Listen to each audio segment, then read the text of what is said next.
Beyond the Mage. Hello again, dear adventurers of the multiverse. Thanks for joining us once more on this epic journey. Remember, this story is pure science fiction from our wild imagination. So don't go trying to summon dragons in your backyard. The rights of this amazing novel belong entirely to its original author. We are only the narrators. Do you want more adventures? Show some love to our YouTube channel with a subscription and a like. And if you want exclusive content, our Patreon is waiting for you with open arms. Chapter 101, Blessing Spell. Gato was equally curious, given his unique situation. Firstly, he possessed a knowledge system unprecedented in this world, and secondly, his mastery of magic was extremely broad. According to Marky, if he successfully advanced to First Circle Mage, he should be able to awaken a rather outstanding feat. However, these thoughts only flashed through Gauda's mind briefly before he quickly regained his composure and chuckled at himself. He was still a long way from becoming a First Circle Mage, yet he was already fantasizing about it. How unrealistic.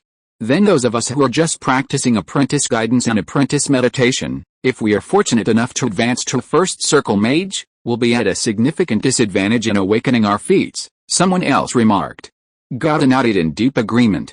This was the so-called one step behind, and you're behind at every step. You don't need to worry about that, Marky laughed. When awakening feats during the First Circle Mage advancement, what often creates the difference is the mage's own knowledge and mastery of magic, because the apprentice guidance method and apprentice meditation technique are already among the best guidance methods and meditation techniques at the apprentice stage. If foundational cultivation techniques weren't almost perfect, how could they be so widely circulated? However, the apprentice guidance method and apprentice meditation technique can only be practiced at the apprentice stage. Once you advance to First Ring Mage, you have to choose a cultivation technique again.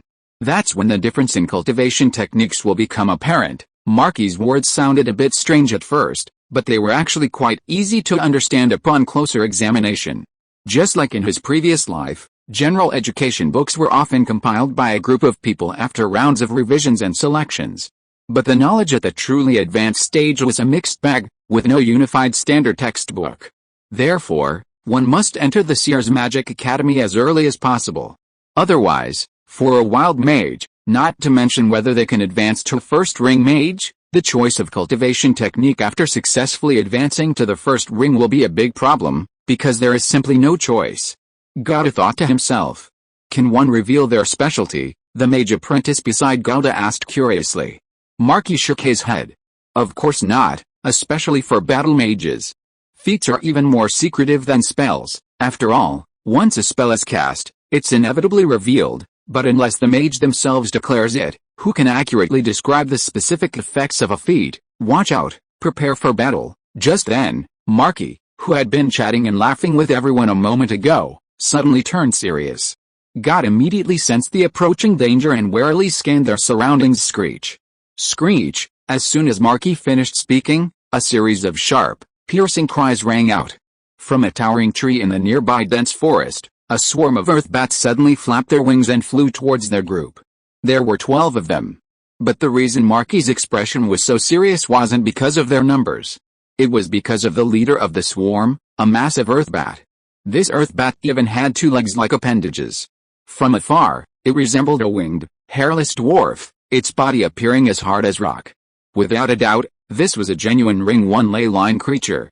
This was the first Ring 1 ley line creature their team had encountered in days. Leave the Ring 1 to me, the rest are up to you. Marky instantly entered battle mode, issuing his command with unwavering authority as the team leader. Before his words even finished, he had already channeled his magic power. With a series of hand gestures, a powerful magical fluctuation gathered in his palm, transforming into soft, warm light. This light was golden, radiating a sense of holiness and blessing. Blessing, Marky murmured, and the golden light instantly split into 3 beams, striking precisely himself, God, and a mage apprentice who possessed lightning magic.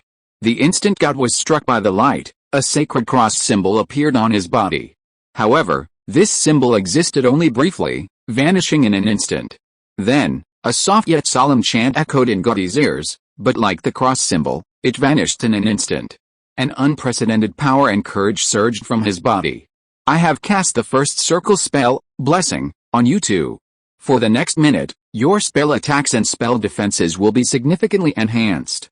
Hurry up, Marky reminded the two while casting a spell. After these 5 days, he had realized that Gaudy and the mage apprentice who had mastered lightning magic were the most skilled in combat within the entire group. Therefore, his choice of targets for blessing was deliberate, a sign of his approval of the two. The next instant, Marky's palm flashed again.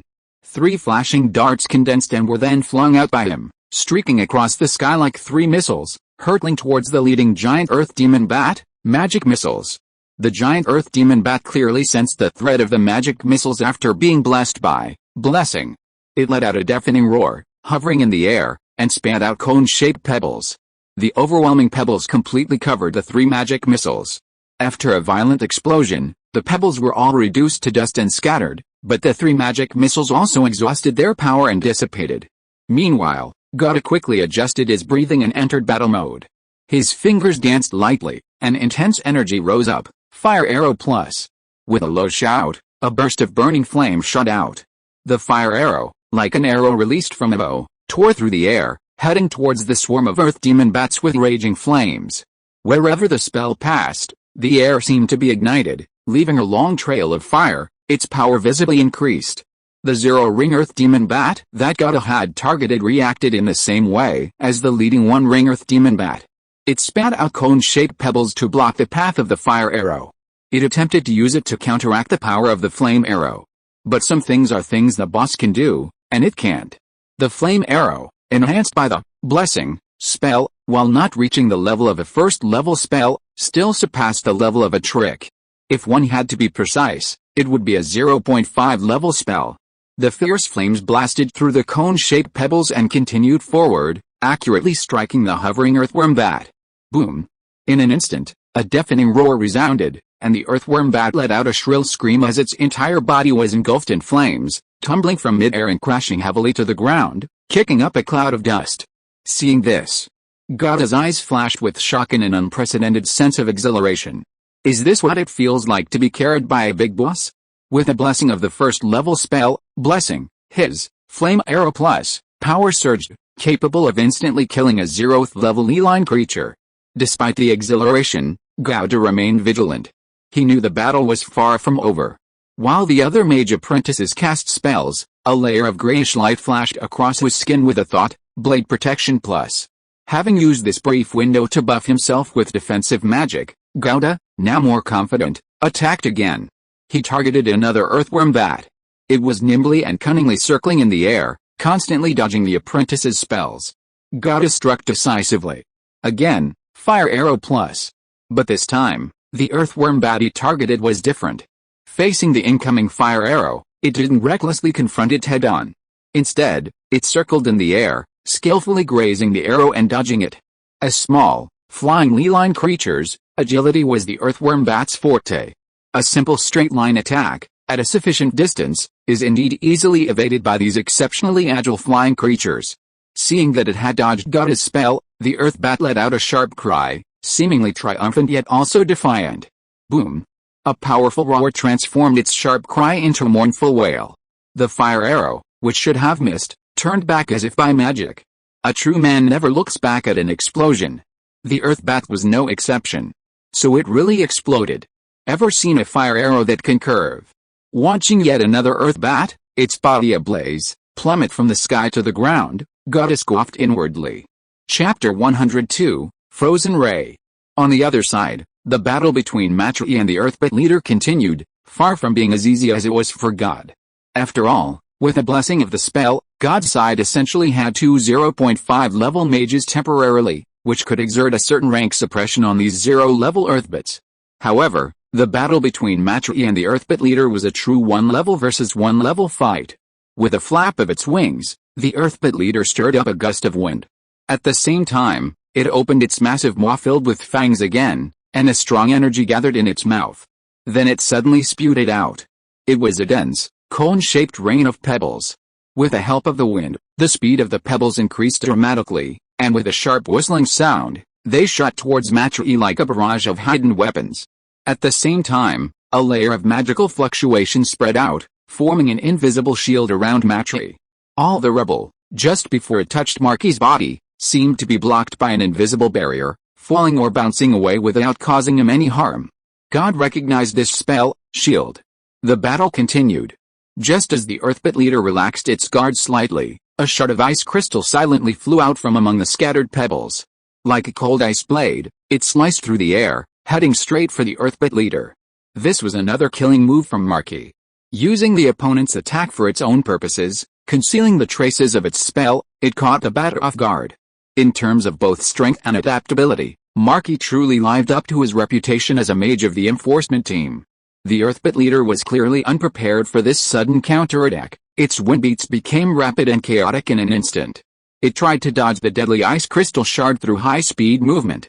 However, it was too late. The ice crystal shards traced a perfect arc in the air, like the scythe of death, precisely striking the Earthbit leader's right wing. The instant the ice blade touched its wing, a bone-chilling cold pierced its skin, reaching its very marrow.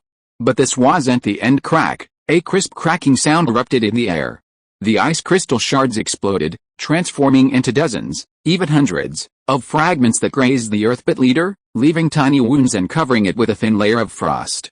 Wounded in its right wing, the Earthbit leader immediately lost its balance, its wind beats becoming erratic. Seeing this, Marky finally felt a little relieved. Victory was within reach. But he didn't let his temporary advantage lull him into complacency. Instead, he seized the opportunity to intensify his attack. 3 more flashing darts gathered in his palm, magic missiles. The Earthbit leader was a powerful creature. Even wounded, it hadn't completely lost its fighting ability. It struggled to regain its footing, a fierce glint in its eyes. It suddenly opened its massive maw, spewing out an even denser mass of gravel, once again engulfing the 3 terrifyingly powerful magic missiles. Damn beast, Marky gritted his teeth, knowing he had to defeat it in one fell swoop, otherwise, missing this opportunity would mean another prolonged battle. Just as he was preparing to launch an even more ferocious attack, the next instant, Marky's pupils dilated sharply. Something unexpected had happened. In his vision, an extremely dazzling flame, with incredible speed and exquisite skill, seized the opening, piercing the sky, and striking directly at the Earthbit leader's left wing. As if possessing a magical ability to curve, it evaded the Earthbit leader's defenses with an extremely strange trajectory, striking its left wing with pinpoint accuracy. The powerful impact and flames severely damaged even the Earthbit leader's physical body. With its right and left wings successively injured, even its immense strength could no longer maintain its balance. Its massive body, like a kite with a broken string, plummeted uncontrollably downwards. Marky, surprised by this sudden aid, glanced out of the corner of his eye at the one who cast the spell, God, one of the 2 mage apprentices he had cast the blessing spell on. At the same time, his next spell was already in progress. It was still magic missile. This time, the Earthbit leader no longer had the strength to spew pebbles to devour the magic missile. The magic missile was able to display its powerful force, accurately striking the Earthbit leader's vital points. Boom, boom, boom. After 3 consecutive explosions, the Earthbit leader let out a shrill wail, its voice filled with despair and resentment. But after this wail, the Earthbit leader fell silent, clearly dead. Mage stood there, confirming the man was truly dead, then turned to the young mage apprentice. God, well done, he praised. God smiled shyly. Their battle had ended before Mage's. With a blessing spell applied, he and the other mage apprentice could kill one of the 11 level 0 Earthbits with a single spell, provided their spells hit.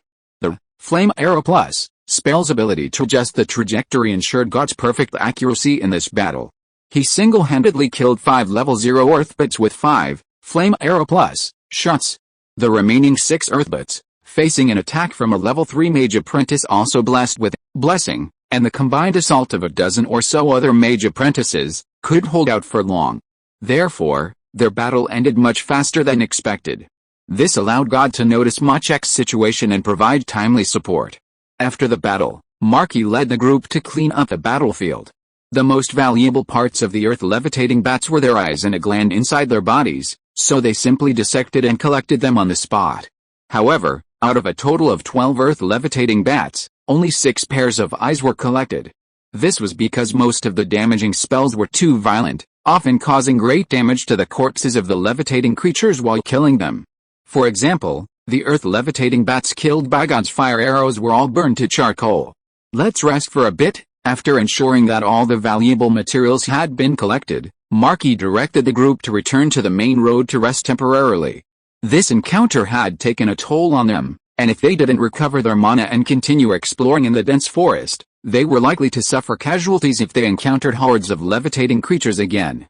God, in particular, had cast a total of 6, Fire Arrow Plus, and Blade Protection Plus, spells, and if it weren't for a small breakthrough in his channeling spells, his mana would have been completely depleted. Of course, the harvest was also incredibly huge. The Earthbit source collection progress jumped from 2.7 to 7.7, surpassing the 4/7 progress of the Wolf Rat source.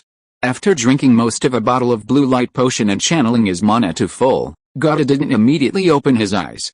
He skillfully opened the Wind Spirit Moon Shadow information interface in his mind, then aimed at the flashing yellow plus sign after the Frozen Ray spell in the spell bar. Add points, Gauda thought. The Big Dipper representing the Earthbit source spun and flew out, the spell model extending and expanding. A moment later, the flashing yellow plus sign after the Frozen Ray spell disappeared and moved into the frame. Frozen Ray Plus, Evocation, 0 rings, fires a cold blue-white ray at the target as a ranged spell attack, with an initial maximum range of 25 feet. If it hits, the target will suffer freezing damage and be slowed. Additional, if the target has already suffered enough freeze damage, the freeze ray will not only slow the target down, but will also temporarily freeze the target. Chapter 103 Extra Points. Looking thoughtfully at the newly added extra effects, Gauda observed the Frost Ray. While the enhancement path for Frost Ray seemed ordinary, it should actually be surprisingly effective in certain special environments or team battles. For example, in extremely cold environments, almost every Frost Ray Plus could trigger the freezing effect without any setup. Frost Ray had never been used frequently by Gauda.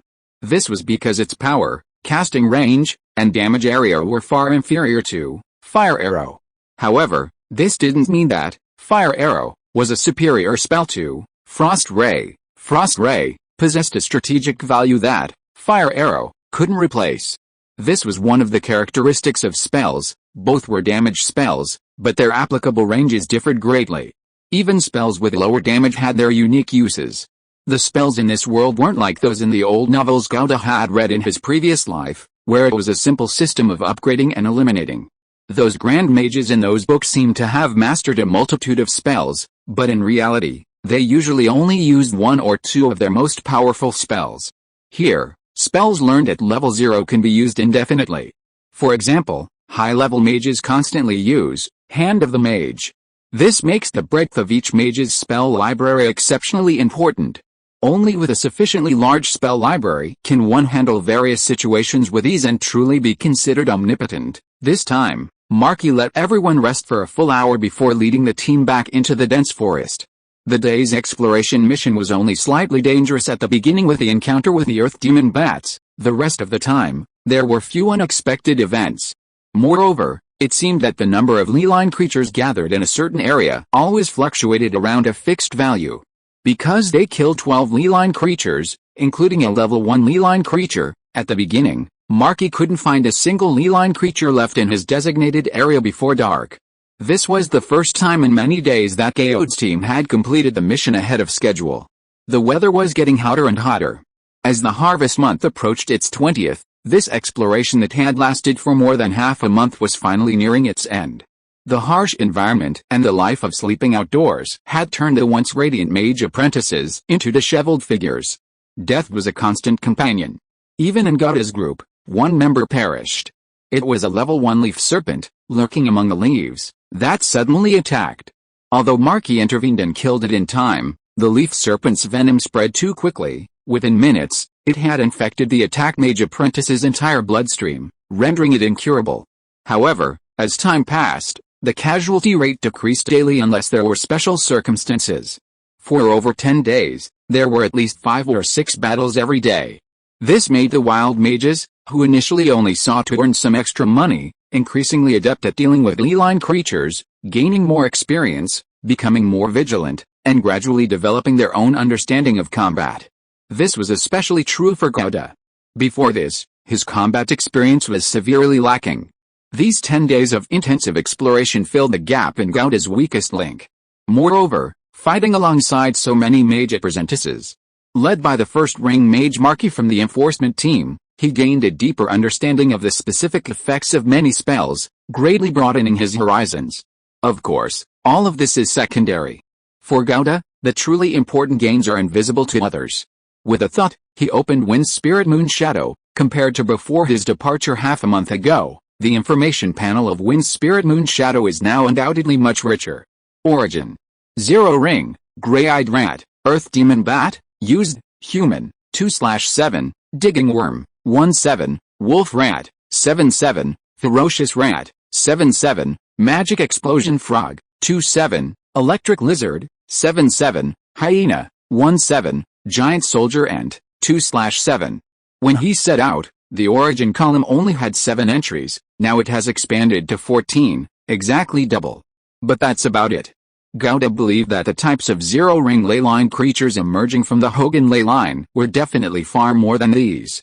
However, not all zero-ring leyline creatures would roam to such a far distance from the center of the ley line, nor would all leyline creatures appear along the sides of the official road.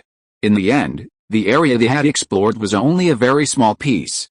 Unconsciously, 17 days have passed. Gauda couldn't help but sigh as he looked at the clothes he was wearing, which he had bought in Bremen City and intended to wear for a year or two, now worn down from the high-intensity wilderness life.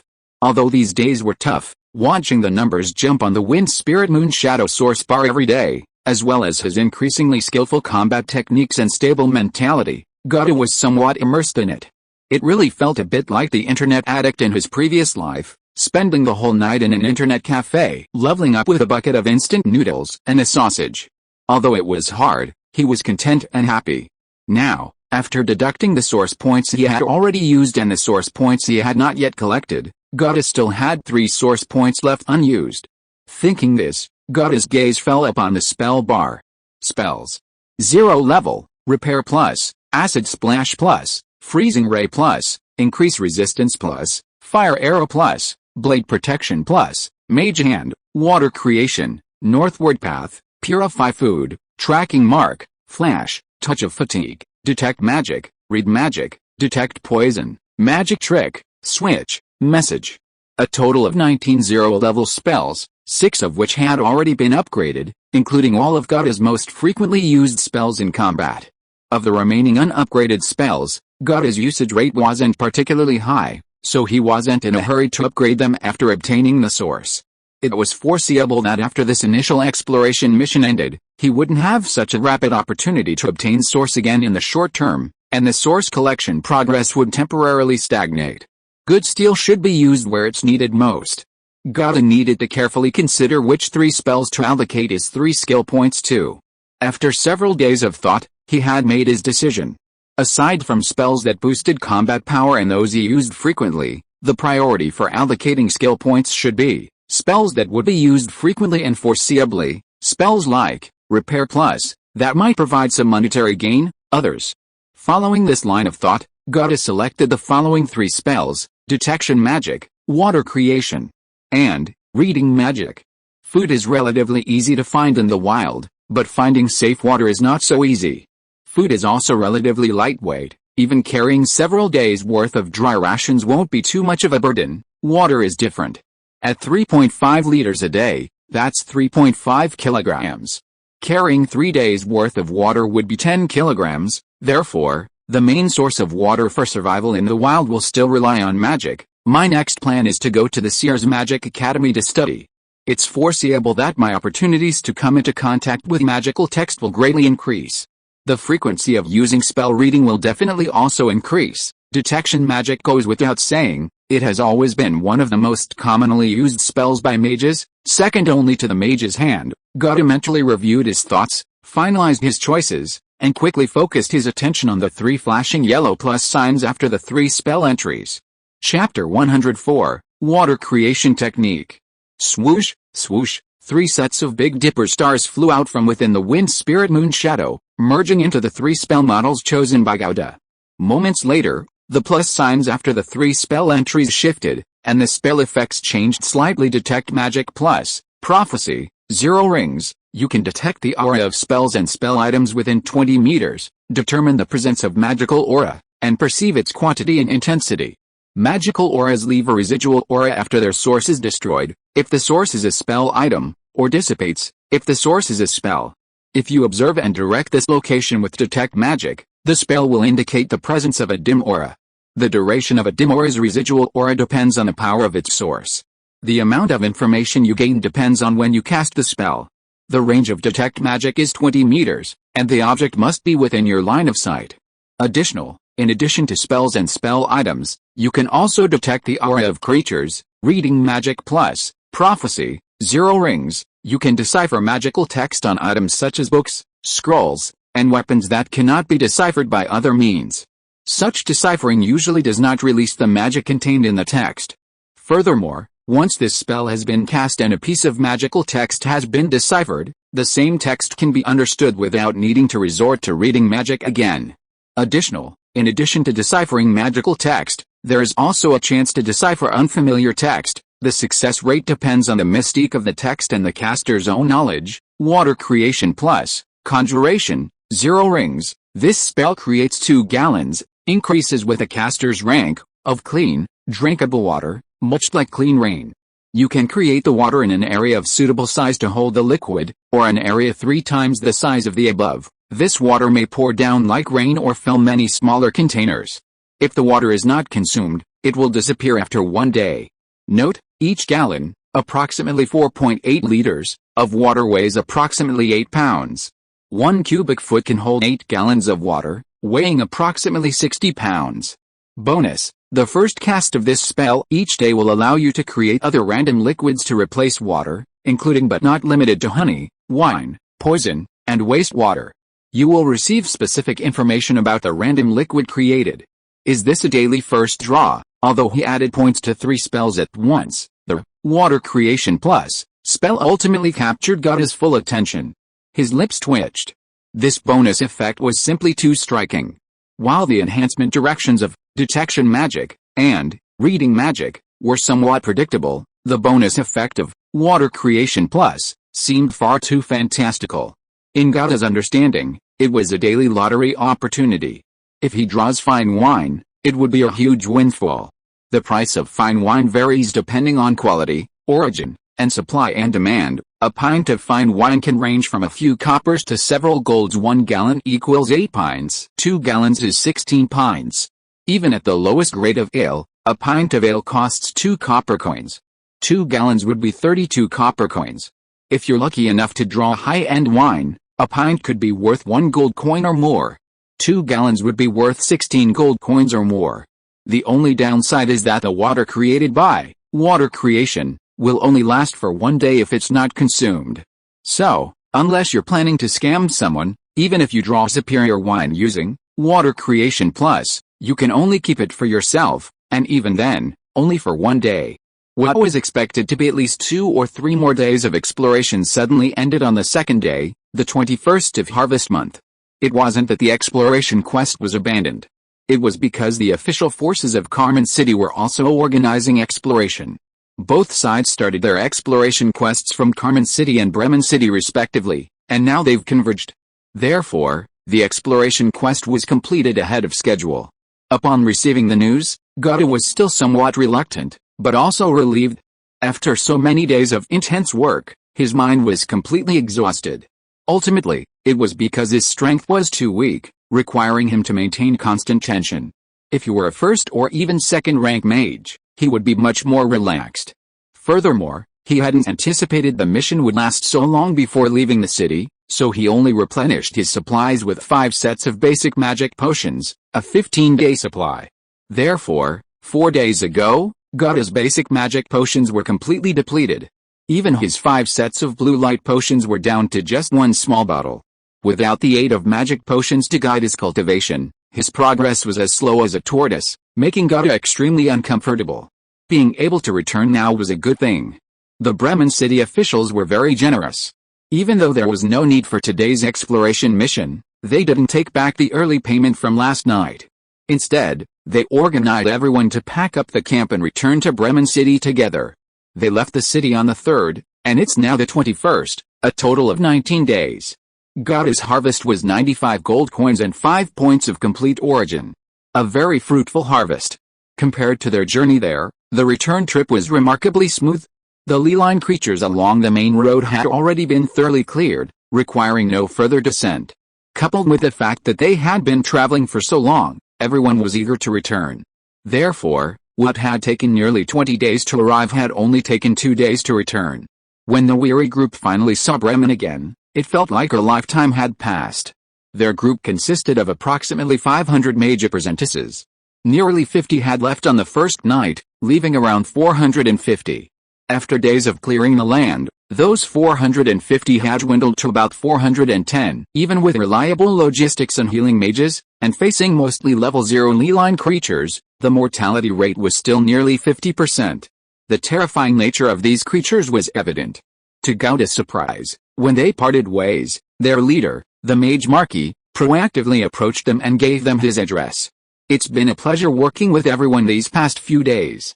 Although the mission is over and everyone has to go their separate ways, you're all welcome to come over for tea and a chat anytime. Upon returning to his home at 237 Carmen Street, Gauda first went to the bathroom for a thorough wash.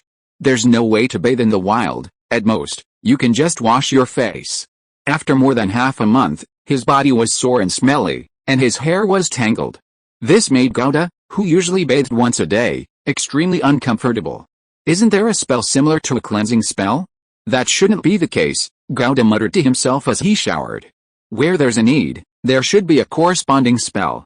Even water-making spells exist. Cleansing spells are obviously easier to execute than water-making spells, so there should be one. He just didn't know it, Gauda guessed. After washing up and changing into the clothes he had brought from Hogan City, Gauda threw away the old clothes he had taken off. After so many days of living outdoors, his clothes were not only worn and tattered, but also sour and smelly. He couldn't even bear to look at them, let alone wash them.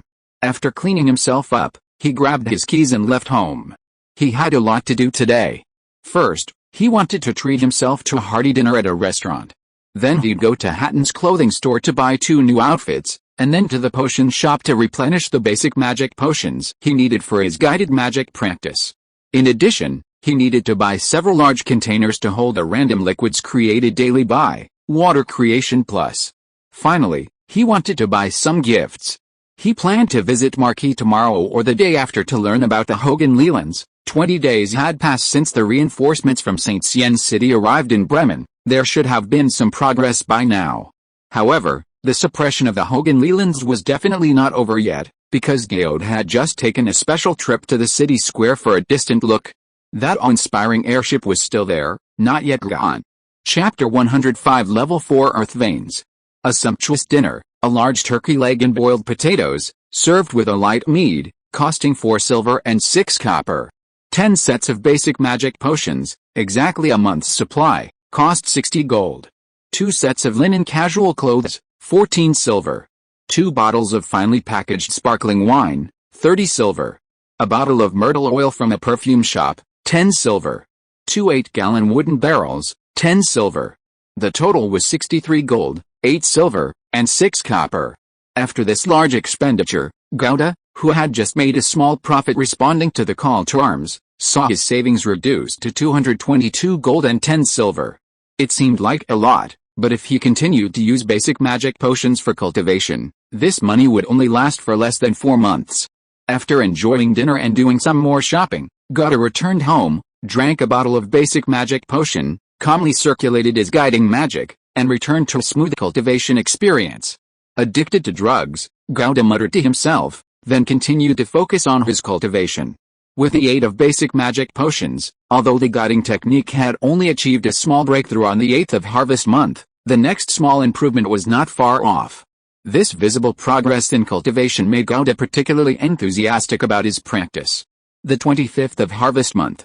Although impatient, Gauda ultimately waited 2 days before visiting Marquis.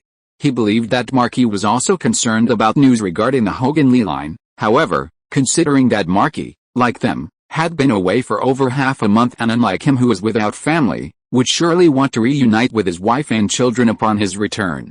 Moreover, Having just returned to the city, he would need to inquire about specific information. One day was allocated for him to reunite with his family, and one day for Marky to gather information. This arrangement, with a visit 2 days apart, was just right. He chose the afternoon to evening. This was the usual time for social activities. As a first circle mage of the official enforcement team, Marky resided in the Sirens district, the second most valuable area in Bremen City after the Deep Flow district. Evening. The setting sun cast its golden rays upon the clean streets of the Siren district, as if draping them in a veil of gold.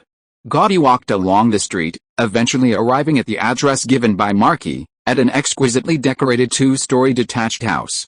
He approached the door and rang the doorbell. Then, a strangely cute mechanical bird emerged from a mailbox-like box beside the door, making a cuckoo-like sound as it went in and out. No wonder this is a wealthy area, even the doorbell is so high class, Gaudi remarked. A few seconds later, the door opened from the inside. A woman dressed in a linen servant's dress, clearly a maid, looked at Gaudi, subtly scrutinizing his attire before asking with slight wariness, "May I ask what brings you here? My name is Gaudi Ditu. I've come to visit Mr. Marky. Please inform him," Gaudi said with a smile, holding up 2 bottles of sparkling wine and a beautifully packaged bottle of sesame oil. "Please wait a moment, I'll inform him right away," the maid said politely, trotting into the room. "Please come in, the master is waiting for you inside." After a short while, she came out again, leading Gaudi inside. The hall of the Marquis's house was extremely large. More than twice the size of the entire floor where Gaudi's room was located, and the floor was carpeted. The maid led Gaudi to the reception area. "Master, the guest has arrived." Marky, who had been waiting in the reception area, stood up upon hearing this, his face beaming with a warm smile, without any of the arrogance of a so-called high-ranking person, and quickly greeted Gaudi.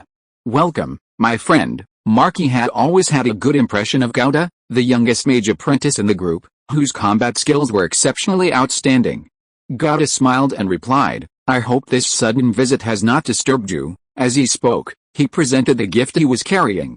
"It's just a small token of my appreciation." Machete accepted the gift without hesitation, patting Gaudi on the shoulder.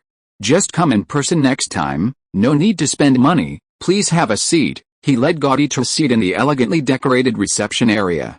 The maid who had been there earlier had already brought 2 steaming cups of fine black tea, gently placing them on the table in front of them before quietly withdrawing.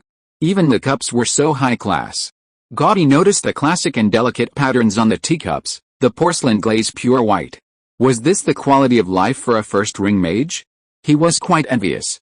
Gaudi picked up the teacup, took a sip, and found the aroma lingering, clearly much higher quality than the tea he bought. "To be honest, the main reason I've come to bother you this time is to inquire about the situation of the Hogan Leland." He got straight to the point. Talking to a mage who was far more experienced and older than himself, Gaudi didn't think he could hide his thoughts from him. Another matter was inquiring about the Hogan line, which wasn't a big deal and there was no need to hide anything. It was best to speak frankly. "You've really come at the right time. I just got the latest information about the Hogan line from the team yesterday," Marky said with a smile, equally unprepared. "A level 4 line." He extended his right palm, pressed his thumb, and gave Gaudi a 4 gesture. "It's confirmed.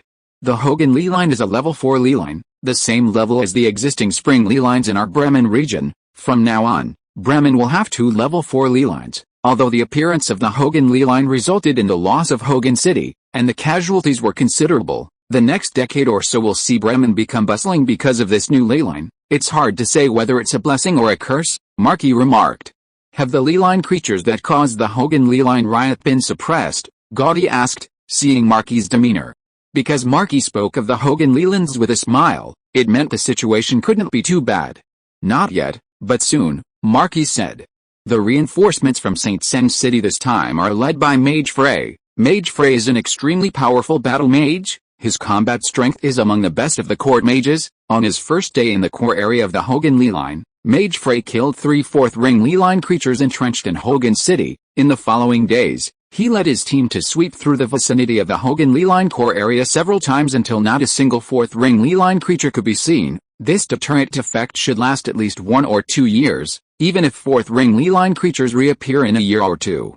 It will only be 1 or 2 scattered, and we in Bremen City are fully capable of handling them ourselves." Mage Frey would have finished his mission here, however, he plans to stay for another week to completely clear out the Leeline creatures entrenched in the Hogan Leeline core area, easing our burden, before preparing to return. After this cleanup, the Hogan Leeline is temporarily suppressed. Although Leeline creatures will continue to emerge, they won't be as rampant and ferocious as during their initial rebirth. Instead, their numbers will be maintained at a relatively constant level based on the total amount of magic in the region. For Hogan City, the rebirth of the Hogan Leelines is a catastrophe, but for many, it's a rare opportunity. At this point, Marky couldn't help but sigh again. Hearing this, God fell silent. This was the stark reality. Chapter 106, Hugging a Thigh. With the loss of a city, doesn't the duchy intend to hold anyone accountable? God couldn't help but ask. In his previous life, if a city suffered such a devastating natural disaster, the local government would certainly be held responsible. Now, an entire city has fallen, and the number of dead and injured is unknown. As the highest leader of the entire Bremen region, shouldn't the city lord of Bremen bear any responsibility?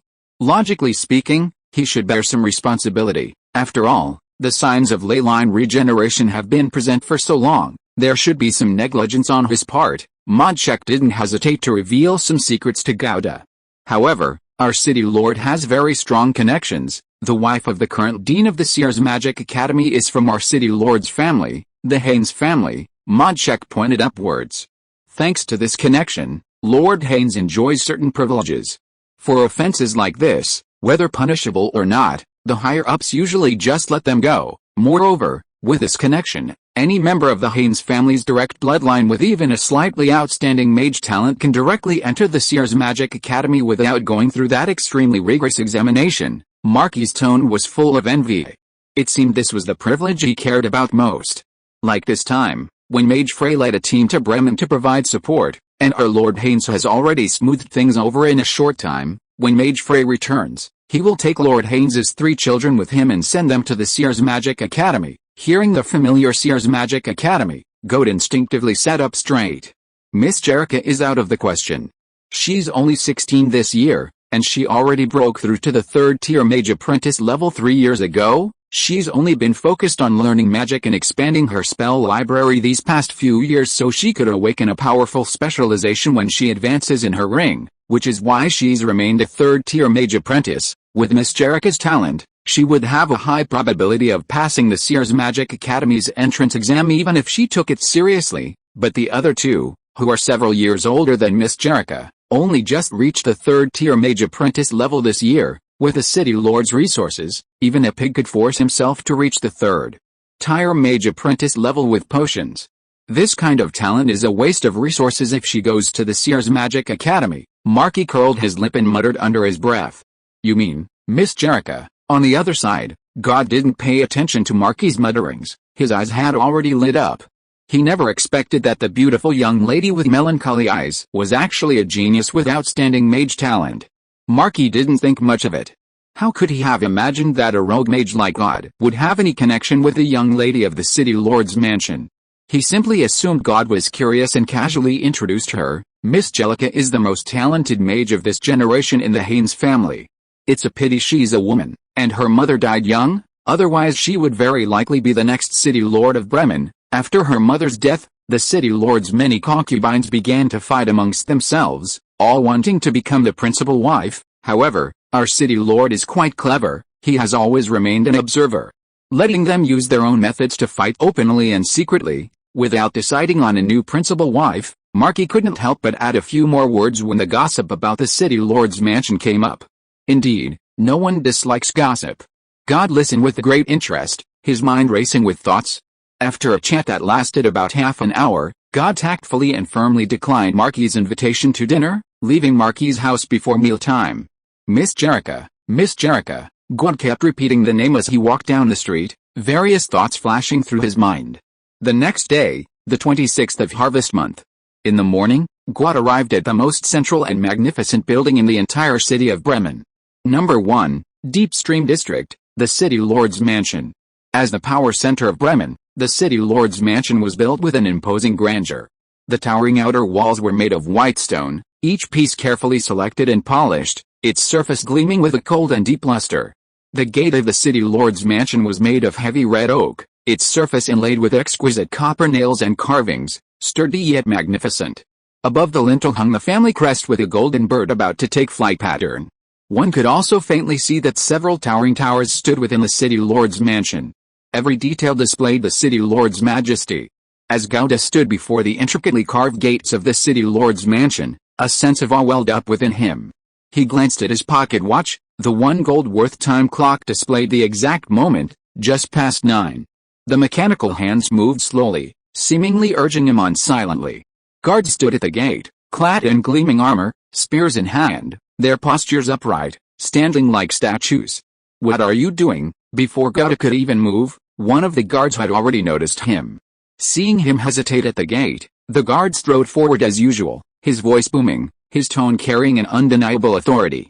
Gowda smiled slightly, took out the business card given to him by Jellica from his pocket, and handed it to the guard. "I am Google Ditu, here to visit Miss Jellica.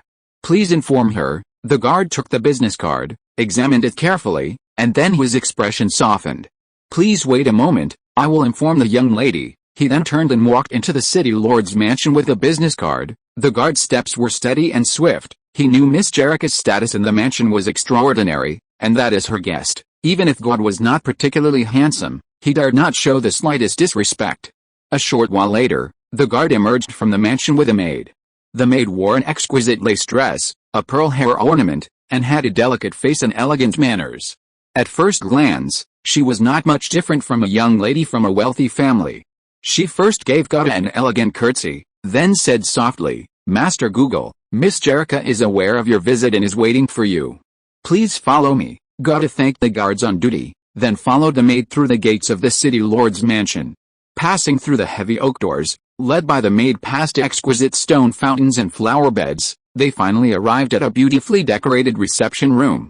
She gently pushed open the door, gesturing for Gowda to enter. After Gowda stepped into the reception room, the maid did not close the door, but stood in the doorway to prevent outsiders from approaching. The reception room was elegantly and luxuriously furnished, with exquisite oil paintings and prominent family crests hanging on the walls, as well as many valuable items that should be called antiques. In the center of the reception room was a large long table, on which were placed delicate pastries and fine tea sets. Miss Jellica was already seated at one side of the long table. Today, she wore a light blue dress, as calm and profound as the ocean. A gentle smile graced her face. Seeing Gowda enter, she rose slightly, gesturing for him to sit. "Master Google, please sit." Jellica's voice was soft and pleasant, creating a comfortable and enjoyable atmosphere. Gowda, guided by her, sat down on the other side of the long table. "Master Google, what trouble have you encountered today?" Miss Jellica asked softly, pouring Gowda a cup of black tea. Miss Jellica was direct. After all, when she gave Gowda her business card, her exact words were, "If you encounter any difficulties in the future and have no other recourse, you can come to number 1 Shenliu Street to find me. Perhaps I can help you." Chapter 107 Departure. Miss Jellica, "It's like this." Gowda, feeling the same way, saw no need to beat around the bush with Miss Jellica. She was showing up with her business card. Everyone knew she was asking for help. So, he should be straightforward and make his request. If she was willing to help, great. If not, that was understandable, and he could find another way. This roundabout, hesitant approach only made him seem petty. "I heard you're about to leave Bremen and travel by airship with a mage from St. Sien City. Actually, I've always wanted to go to St. Sien City and have been looking for a way, but, miss, as you know, it's extremely difficult for us commoners to travel from Bremen to St. Sien City." Gowda took a sip of his black tea, not bothering to savor the fine flavor, and continued, "So, Miss Jellica, I'd like to make a request. Could you take me with you when you go to St. Sien City? I can pay the appropriate fee." Gowda put down his teacup, awaiting Jellica's reply. Miss Jellica paused slightly upon hearing this. Clearly, God's request had surprised her. She gently stirred the black tea in her cup, a thoughtful glint in her eyes. After a moment, she slowly spoke, "Indeed, you're so young, yet you possess such skill. Naturally, you want to venture out and try your luck. Even if you don't achieve fame, learning something is still good." Jellica didn't ask God's purpose for going to St. Sien City, but instead imagined the reason herself. This relieved God. If Jellica had actually asked his purpose, he wouldn't have known how to answer. He could make up a reason, but his destination was the same as Jellica's. the Cirrus Magic Academy. If they met at the academy, even if she didn't mind his lie, it would still be quite awkward. Telling the truth would make him seem too ambitious, an ordinary repair craftsman daring to dream of the Cirrus Magic Academy. However, he couldn't reveal the existence of the letter of recommendation, at least not before he used it. After all, the tragic precedent of Master Seda was a good one. God didn't want to gamble on Jerrica's character. "It's not impossible," Jerrica said with a slight smile. "My father has arranged for a butler and 2 maids to accompany me to St. Sen City." Finally, Jerrica smiled and nodded gently. "To be honest, I'm going to study, not on vacation. 1 maid is enough, 2 are a bit too many. I can leave 1 maid here and give you the empty spot. As for the cost, there's no need to pay anything. I don't need to pay anything for airship travel." Hearing this, God felt a surge of joy and gratitude. He took a deep breath and said with utmost seriousness, "Thank you for your generosity, Miss Jerrica. I will remember your help." "You're welcome, it's nothing." Jerrica's voice remained gentle. "I also look forward to the day you become a true master. Once the matter with the Frame Mage's ley lines is resolved, we should set off. I will send someone to inform you the day before departure. You can pack your belongings as soon as possible and be ready to leave at any time." Leaving the city lord's mansion, God still felt somewhat unreal. He hadn't expected the problem that had troubled him for so long to be solved so easily. He also hadn't expected Miss Jerrica to be so agreeable. God was quite moved. She hadn't even asked many questions before agreeing to take him along. However, this was somewhat expected.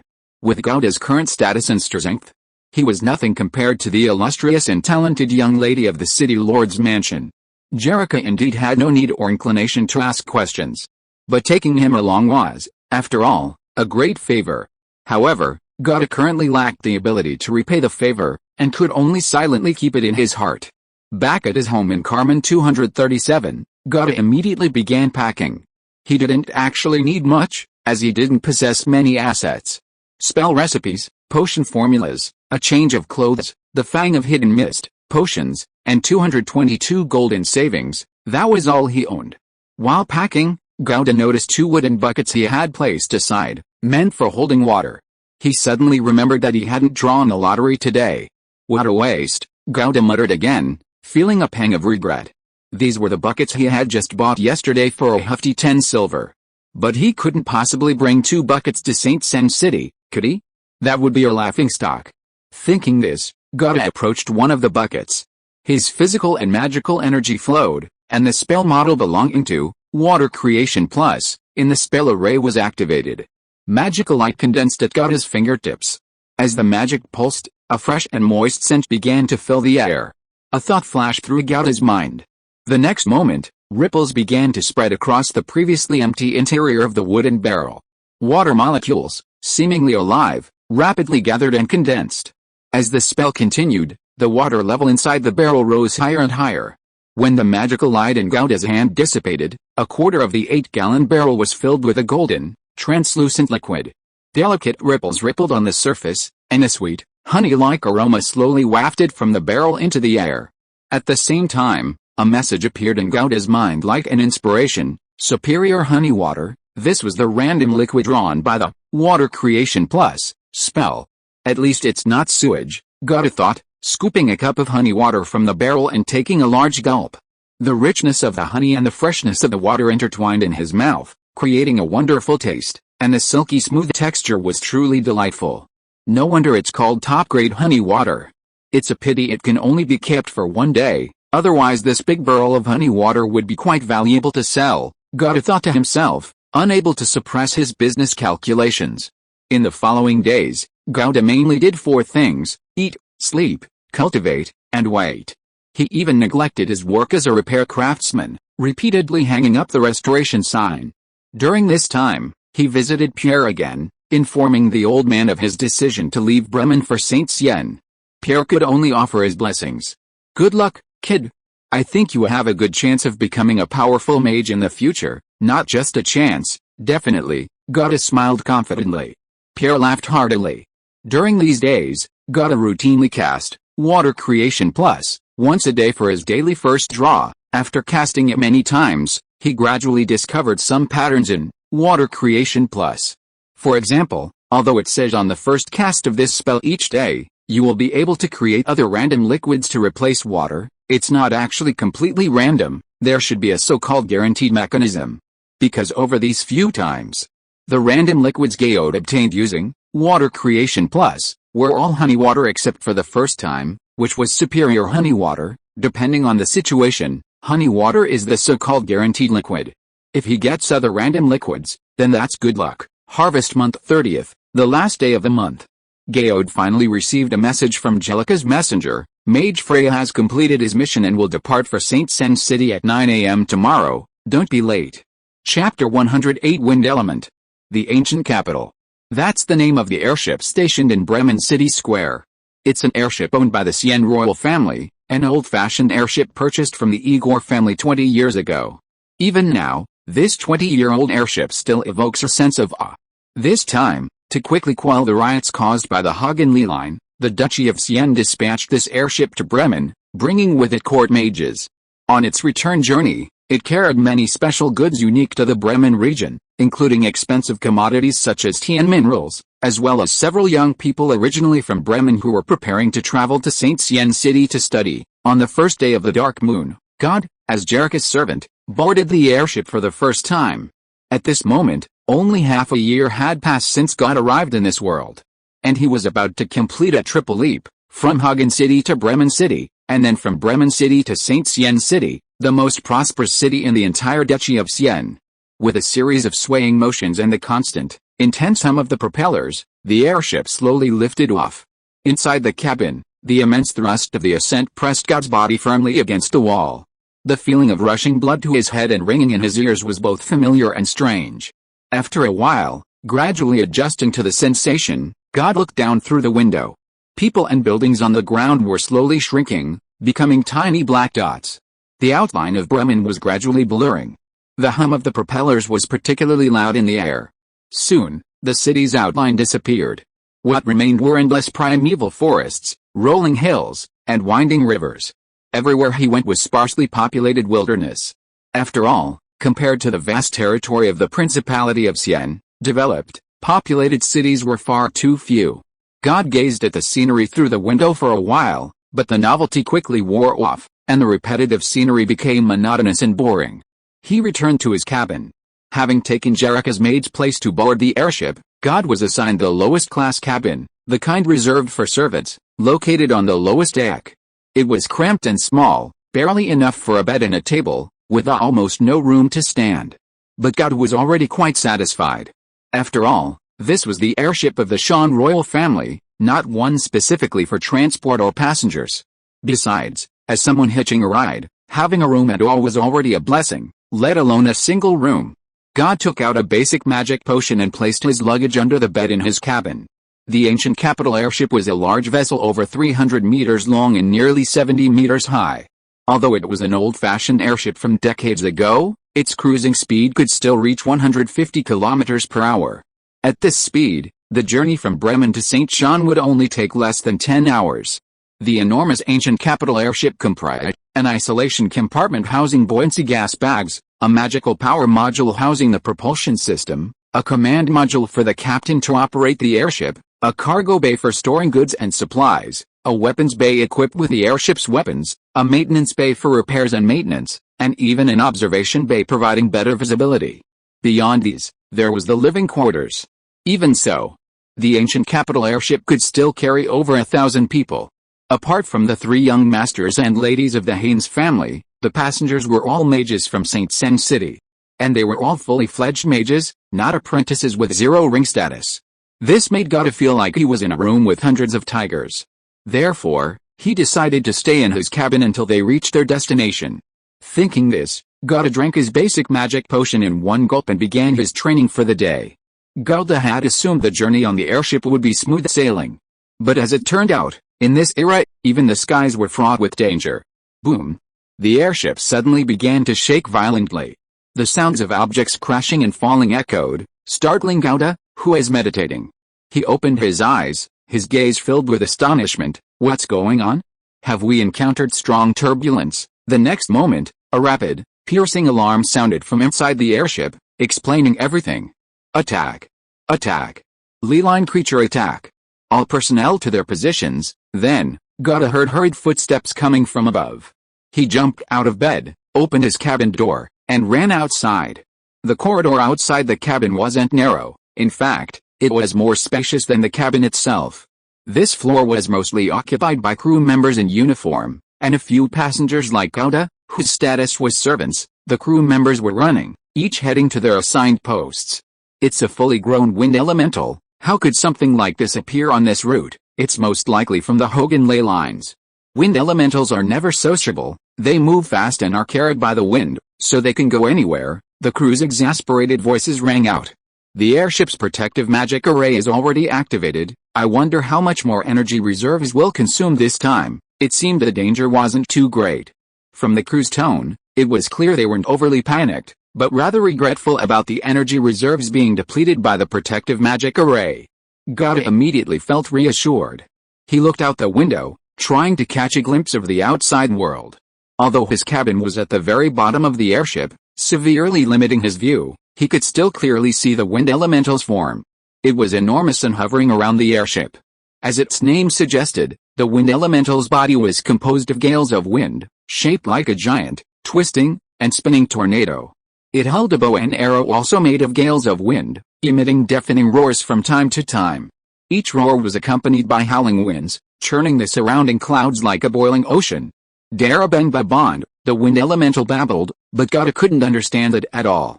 It was a language unique to the wind elementals, full of primal wildness and power. Despite not understanding its language, Gauda could feel the violent power and aura emanating from it, as well as the anger in its voice. Iris, this route belongs to us.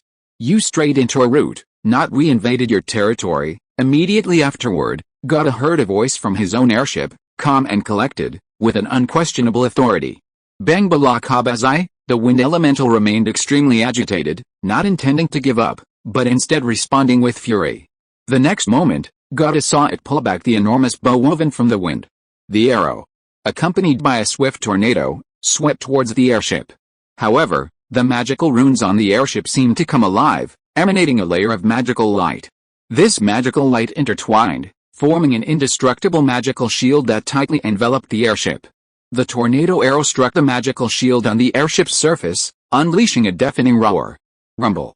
The entire airship, in this violent collision, seemed like a ship being battered by giant waves, shaking violently.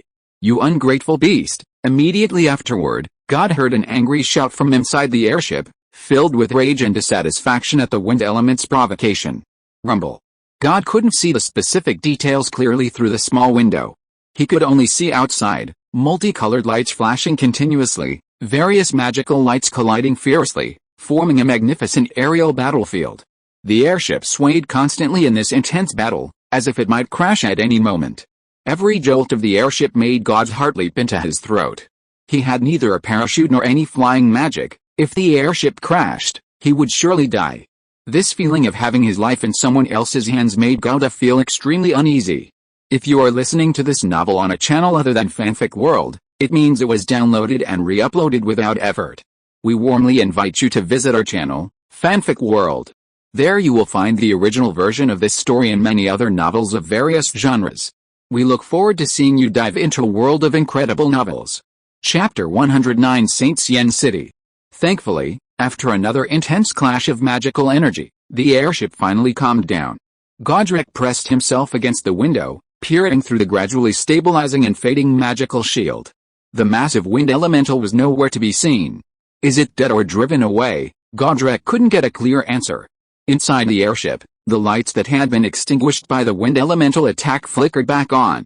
The crew busied themselves, checking every corner of the airship to ensure there was no serious damage. Luckily, Mage Frey was on board. That was a fully grown fourth circle wind elemental, and in the sky.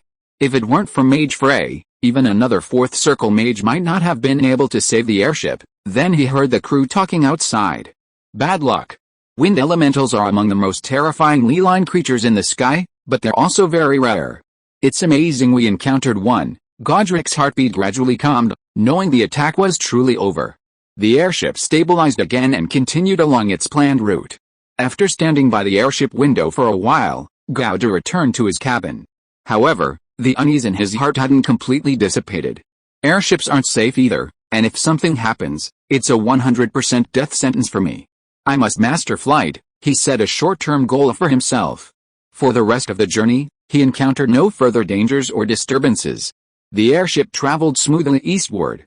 However, Gouda, who had been confined to his cabin and didn't yet have a good understanding of the world's geography, didn't know exactly where the airship was. Until someone knocked on Gouda's cabin door. Gouda opened the door and found a crew member in uniform standing outside. We've arrived in St. Sien City, about to land. Be prepared, don't fall, the crew member had come specifically to remind him. I understand, thank you. Gouda took out his pocket watch and saw that it was only a little before 7 in the evening. For dark moon, at this time, the sun hadn't even completely set. A thought struck him, and he quickly went to the window and looked down. Then, a jolt went through him. The dense primeval forests and rolling hills below had vanished. In their place stretched a breathtaking river, endlessly flowing from the horizon. Numerous large ships crisscrossed its surface. On the riverbank plains, golden wheat fields stretched as far as the eye could see. In the distance, St. Sen, the largest city in the entire Duchy of Sen, came into view. Among the clusters of buildings that were still just dark dots, one towering structure stood out clearly, even from a distance. It was the tallest and most prominent building in St. Sen, located in the very heart of the city. Looking further afield, atop a towering peak outside St. Sen, a similar structure also rose into the clouds. The materials used in its construction must have been extraordinary, like polished jade, shimmering in the setting sun. What is that? Gouda murmured, somewhat awestruck. This was the first time he had ever seen such a massive building in this world. The Mage Towers are also iconic buildings in our St. Sen city. The one in the city center is the Palace Mage Tower, and the one outside is the Sears Mage Tower, a passing crew member casually remarked to Gouda. Mage Towers, Gouda couldn't help but repeat the term. Lost in thought. The ancient capital airship had already reached the airship base, preparing to land. As the most prosperous city in the Principality of Sen, St. Sen City sees considerable airship traffic daily, including merchant caravans from other countries. Therefore, St. Sen City has a dedicated airship base, large enough to accommodate over a dozen airships for docking and takeoff. Hovering above the airship base, the ancient capital airship, after confirming its position with the ground, began its final preparations for landing. The suspended gas in the gas bags, like morning mist gently caressed by the dawn, slowly released. As the gas gradually dissipated, the airship began to descend steadily, approaching the ground. However, the complex and ever-changing air currents made the airship's descent turbulent, making the passengers feel as if they were on a giant ship cutting through the waves. When the ancient capital airship was less than 200 meters above the ground, the crew threw down several huge mooring ropes. Ground staff quickly secured the ropes, and the previously swaying airship stabilized, its descent speed increasing. The short aerial journey was over. Gouda, having already packed his luggage, looked at the rows of huge airships parked outside the window, his eyes filled with excitement. He waited in the cabin for a while, until the mages on the upper deck had disembarked, before he stepped out of the cabin under the guidance of the crew. Stepping out of the cabin didn't mean he could leave immediately. He still had to go through a special inspection channel and register his information before leaving the airship base.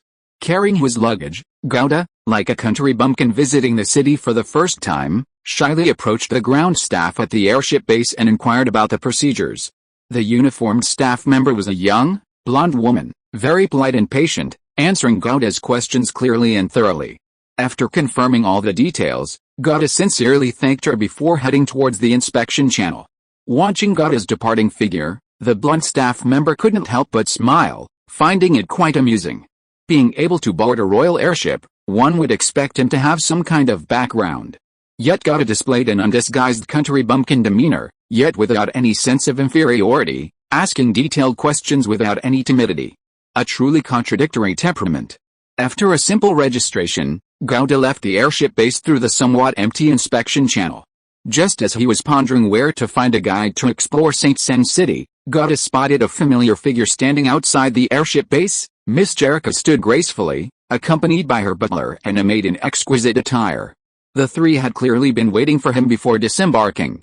Miss Jerica, Gouda took a deep breath, quickly stepped forward, and greeted her politely. Miss Jerica was wearing a sky blue dress today, her features gentle and refined. She smiled and handed him a card that emitted a faint silver glow. The card prominently displayed the Haynes family crest, the familiar bird with outstretched wings, poised for flight.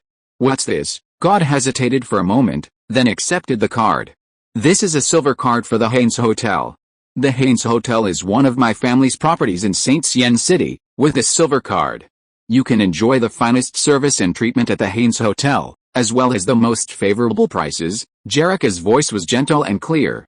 "I imagine you're new to St. Sien City and would need someone to guide you. However, I'm about to depart for the Seers Magic Academy, so please forgive any shortcomings in my hospitality, Miss Jerica. I'm already grateful for your kindness in allowing me to travel to St. Sien City by airship. I've long heard of the Seers Magic Academy. It's a sacred place that Sen mages dream of visiting. I wish you all the best there," God said politely. He hesitated for a moment, then added, "and perhaps we'll meet again soon." Jerica clearly didn't understand the deeper meaning in God's words. "I also wish you success in your endeavors in St. Sien City." After this simple blessing, Jerica said nothing more, boarded the waiting carriage, and departed. Chapter 110 Seers Academy of Magic. The carriage clattered as it headed out of the city. "Miss, you're being too polite to this Google Master," said the butler who had been following Jerica on the carriage, his voice devoid of any emotion.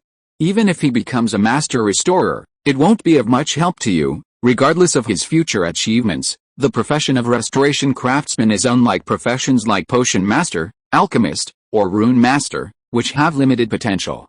To put it another way, even the world's best repairman would have limited value to a wealthy person." "Butler Rob," Jerica said calmly, her tone more composed than the butler's. "Not all good intentions need to be mixed with self-interest. He repaired the lake heart my mother left me. That's enough for me." Jerica gazed absently at the scenery rushing past a window. "I overstepped my bounds," the butler admitted without batting an eye, sighing inwardly as he looked at his mistress, whose mind seemed to have drifted to the view outside. In fact, her father, Lord Haynes, had long ago said he would send Jerica to study at the Seers Magic Academy, but Jerica had always refused. Until this time, Jerica actually took the initiative to ask Lord Haynes if she could study at the Seers Magic Academy. As Jerica's personal butler, he knew the reason all too well. It was because of the previous accident that her young lady's heart had been broken, so Jerica wanted to temporarily leave that vortex and come to St. Sien City, far away from Bremen. Originally, her young lady didn't have many thoughts about it. It was you who forced her here. With her magical talent, leaving Bremen City and entering the Seers Magic Academy wasn't about leaving the center of power, but rather the right path. A temporary departure was only for a stronger return. Because, ultimately, this world still belongs to mages. You will regret your actions today and the future. But there's never been a saying that a woman can't be a city lord, the loyal butler thought to himself. Ultimately, God chose to stay at the Haynes Inn. Having accepted Miss Jerica's silver card, he had already accepted the favor. To accept a favor and not enjoy it would be foolish, wouldn't it? Not far from the airship base, God spotted the familiar, friendly, and affordable public carriages. After inquiring with the staff, he boarded one that would pass by the Haynes Inn. Thanks to the silver card, Gata ended up staying in a deluxe room that normally cost 8 silver a night for only 4 silver. He also borrowed a simple map of St. Sien City from the staff for free, using a silver card status. However, he only glanced at it to get a general understanding of St. Sien City. Gata didn't intend to spend much time figuring out the city's geography, customs, and so on. His goal was exceptionally clear: the Seers Magic Academy. Every year at the beginning of Frost Moon, the Seers Magic Academy would open its doors for admissions. On this day, countless mages would flock to the academy to undergo its examinations and gain admission. Joining the Seers Academy of Magic is like a meteoric rise. The only age restriction for the Seers Academy's entrance exams is, mages over 30 are not accepted. Beyond that, there are few other limitations. In other words, as long as you're under 30, you can take the exams every year if you want. Everyone has a bit of wishful thinking: maybe I'll pass this year if I didn't last year? And there are precedents of mages taking the exams multiple times and eventually succeeding in entering the Seers Academy of Magic. Therefore, the Seers Academy's admissions day is like a major annual festival for young mages in St. Sien City and surrounding cities, incredibly lively. It's a win-win situation. Multiple exams ensure the academy doesn't miss out on those who have accumulated experience and are ready to unleash their potential. For individuals, it's not a death sentence after one failure, there's still a chance to turn things around. Therefore, every year during the frost moon, many mages travel from afar. That's just like in my previous life, Goddess subconsciously remarked, having learned this. On Earth, September is also the time for new students to enroll. It's currently the first of the dark moon, a month before the enrollment day for the Cirrus Magic Academy. Of course, Goddess certainly doesn't plan to wait until then. Rules are always made for those who follow them. Like Jellica and the other two members of the Haynes family, they don't need to follow this rule, much less this time. While Goddess doesn't have that background, he has a letter of recommendation without examination. The Cirrus Magic Academy is located atop Mount Cirrus outside St. Sen City. The academy derives its name from this. Furthermore, it's also known as the Royal Magic Academy, commissioned by Emperor Jairus I, the founding emperor of the Duchy of Sen, and construction began on the same day as the capital, St. Sen City. It is also the only magic academy in the Duchy of Sen. Since the founding of the Duchy of Sen, it has supplied the majority of the high-rank mages to the duchy. In terms of both strength and status, the Cirrus Magic Academy is the premier magic institution in the Duchy of Sen. In the Duchy of Sen, almost all eligible mages consider it an honor to join the Cirrus Magic Academy. However, the Academy's entrance requirements are extremely rigorous, with only a dozen or so lucky individuals passing the exams each year. Of course, this only refers to those who enter through the exams. In reality, the Cirrus Magic Academy admits 30 to 40 new students annually. The rest enter through non-standard channels, young scions from various noble families. This has become an unspoken rule. The Cirrus Magic Academy covers over 3,000 acres, including teaching and living areas. The most prominent and central building is the Cirrus Mage Tower, located atop Mount Cirrus. The Mage Tower symbolizes a mage's power, wisdom, status, and even wealth. Only mages of the 5th rank or higher are qualified and capable of building one. It serves not only as a residence for mages but also as a laboratory, library, treasure vault, defensive fortress, dungeon, and teleportation point, among other functions. The Cirrus Mage Tower was built under the supervision of the first dean of the Cirrus Academy of Magic. After being refined by generations of mages, it has become the most important foundation and the most powerful force within the Cirrus Academy. Today, a small meeting is being held in the conference room of the Cirrus Mage Tower. The current dean of the Cirrus Academy of Magic, Shell Ian, sits at the head of the meeting room, his brow slightly furrowed. He is nearly 400 years old, but still looks like a middle-aged man, appearing to be only in his 30s or 40s.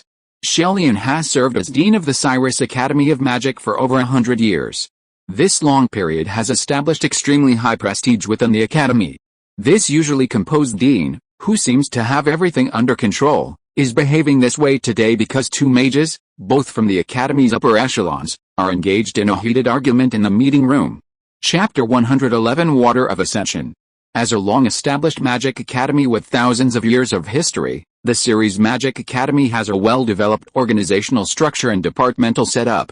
The academy's highest leader is Dean Sherian, responsible for overall management and decision-making. Below him are two vice deans who assist the dean in handling daily affairs. Then there is the core department responsible for the entire academy's teaching management and operation, the committee. Its responsibilities include curriculum design, instructor assessment, student management, budget allocation, and other teaching activities. Next are three teaching departments, the Department of Magical Arts, the Department of Spells, and the Department of Basic Knowledge.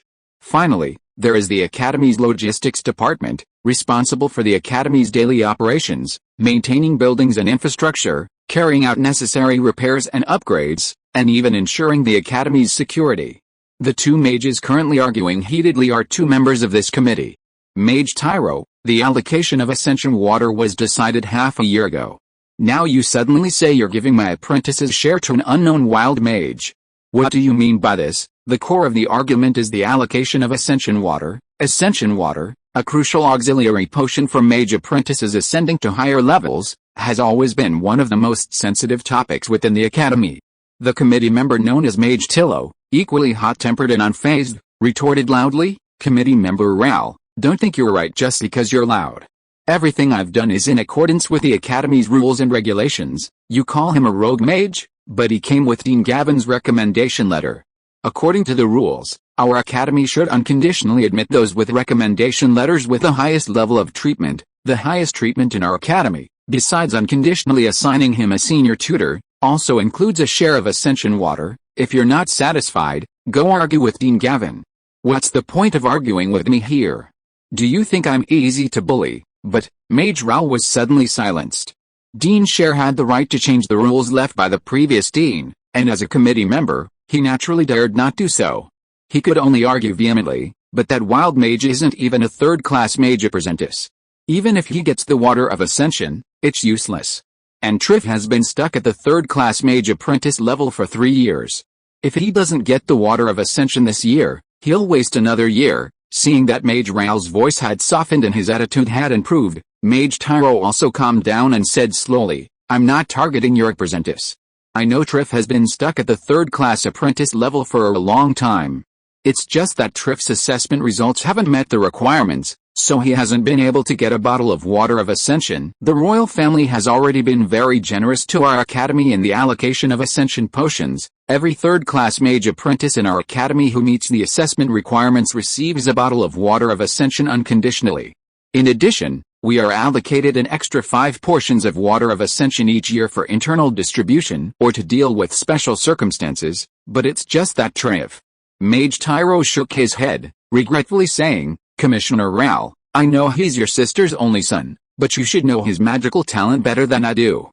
Even among the students whose assessment scores didn't meet the requirements, he was at the very bottom. It's not that I'm targeting him, it's just that he's really too disappointing. If it weren't for your contributions to the academy over the years, he would never have been given this bottle of Spirit Ascension water. Now that someone has entered with Dean Gavin's recommendation letter, according to the rules, someone must give up a Spirit Ascension water, and this year's 5 Spirit Ascension water slots were allocated at the beginning of the year. There are none left.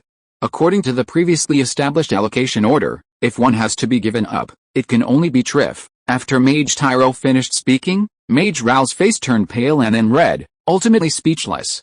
Because what Mage Tyro said was indeed in accordance with the rules and regulations. And he himself knew it perfectly well. The reason they were still making trouble at the meeting today was simply to hope that by creating a scene, they could see if things could take a turn for the better. Sigh, I can understand how Mage Raoul feels. Triff will be 21 next year, and if he misses this year, he will miss the golden period for advancing to the first ring mage. At this moment, another committee member who had been sitting on the sidelines observing for a long time suddenly spoke up. Master Raoul has been dedicated and responsible all these years, making many contributions to the academy. Moreover, Master Raoul has devoted his life to magical practice. Without a wife or children, Triff is his only family. We shouldn't let Master Raoul feel so disheartened. What, Master Red, do you perhaps have the authority to invalidate Dean Gavin's letter of recommendation? Master Tyro glanced at the speaker, a faint sneer on his face. Or are you planning to selflessly give up that bottle of Ascension water for your family? Of course not. Although Dean Gavin is no longer here, as the former dean of the academy, how could I dare to disrespect him? The middle-aged mage, addressed as Master Red, seemed unfazed by Master Tyro's barbed words, simply asking slowly, I just heard Master Raoul say that this wild mage who came to our door with a letter of recommendation doesn't seem to be of a high level. Yes, the people below have already tested him carefully. This person is not old, only 13 or 14 years old, but he is already a second-level mage apprentice. Although he does not meet the academy's admission standards, as a wild mage, his talent is actually not bad. With the academy's resources, becoming a first-ring mage in the future is definitely not a problem, and becoming a second-ring mage is also a possibility. Although Mage Raoul was very unhappy with this uninvited guest, he still gave a fair evaluation. Mage Red clapped his hands and said, That's settled then, huh? Mage Raoul looked at Mage Red with a puzzled expression. This wild mage is only a second-level mage apprentice. Even if we give him the water of Ascension, he won't be able to use it in the short term. Mage Raoul, why don't you borrow the water of Ascension from him first, and return it to him next year? Mage Red said leisurely. This way, we won't violate the former dean's rules. And we can also get what Mage Raoul wants, a win-win situation. Isn't it wonderful? He looked at Dean Scher, who was sitting in the main seat, seeking his opinion. Borrowing is fine, but coercion is not allowed. Otherwise, it's not only disrespectful to Dean Gavin, but also a blow to the reputation of our Cyrus Magic Academy. Dean Share said expressionlessly. I understand, Mage Ral, his emotions fluctuating, couldn't contain himself and quickly patted his chest to assure him, I will handle this matter properly and leave no room for criticism. With Dean Share's nod, the matter was temporarily settled. This month, including the wild mage who came with a letter of recommendation, there are 6 new students. Among them, the wild mage who came with Dean Gavin's letter of recommendation, Angelica, will be admitted with the highest treatment and need to be assigned a third-ring senior tutor, Sherian added. Chapter 112 Enrollment Mission. Arrange for Jerica to study under Master Tang. As for that wild mage, committee member Quake, you can arrange it as you see fit. Shell Ian's gaze fell on an elderly man sitting 2 seats beside him. Yes, sir, committee member Quake nodded. There's only 1 month left until the admissions day. The committee should coordinate and prepare thoroughly to ensure everything goes smoothly and avoids a repeat of the mistakes of 2 years ago, Shell Ian added, his tone becoming serious. A large portion of the attendees sat up straight, clearly aware that this matter was of great concern to them.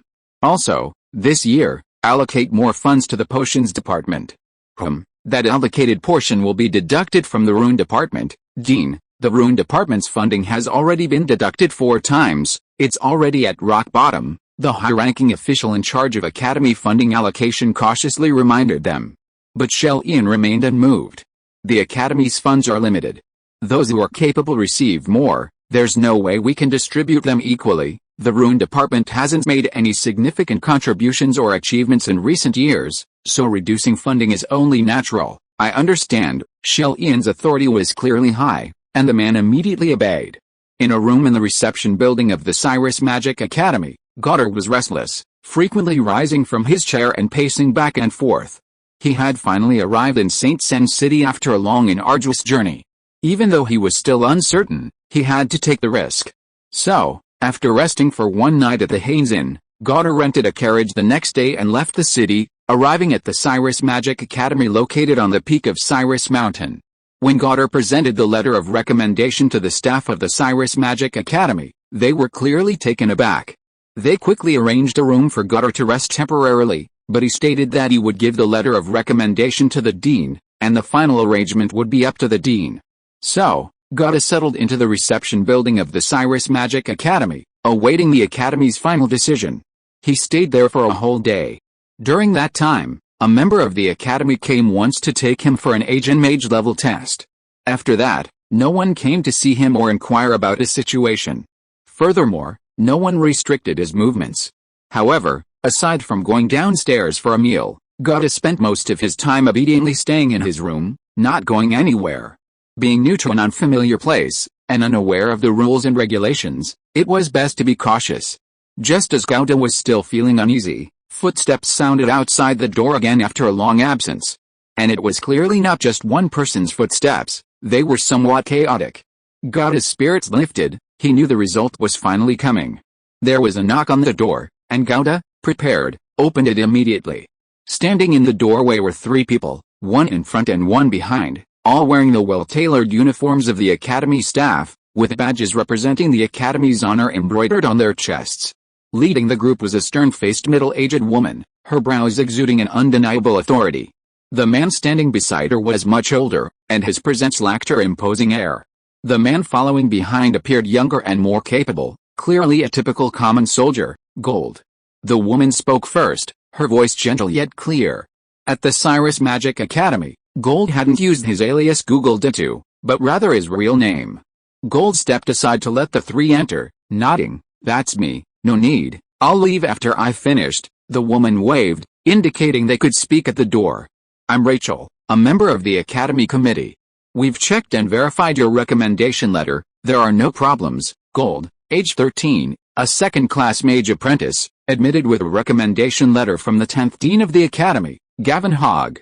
According to the rules, the Academy will admit you with the highest honors. Even Gold, usually composed, couldn't help but feel a sense of relief upon hearing this news. Finally, it was all worth the arduous journey to St. Sen City. God sighed with emotion. In his previous life, he had never experienced such troubles.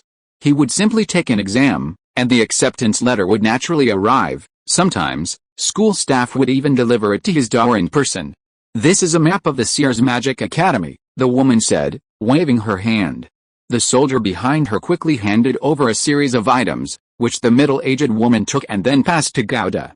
First was a finely detailed parchment map, meticulously depicting every corner and location of the academy. This is the academy's Rules and Regulations Handbook. There are many important points to note. Remember to review it frequently and don't violate the academy's rules. It's for your own good, committee member Rachel said, handing over a small booklet. Then came a key. This is your room key, Zone 1, Room 30. It's a beautiful place, I'm sure you like it. This is your identification badge, your proof of identity within the academy. Don't lose it, a replacement costs 1 gold. Also, you are not allowed to lend it out. The badge records your credits, academic progress, and is proof of your privileges. Each student has different privileges within the academy. You have the highest privileges.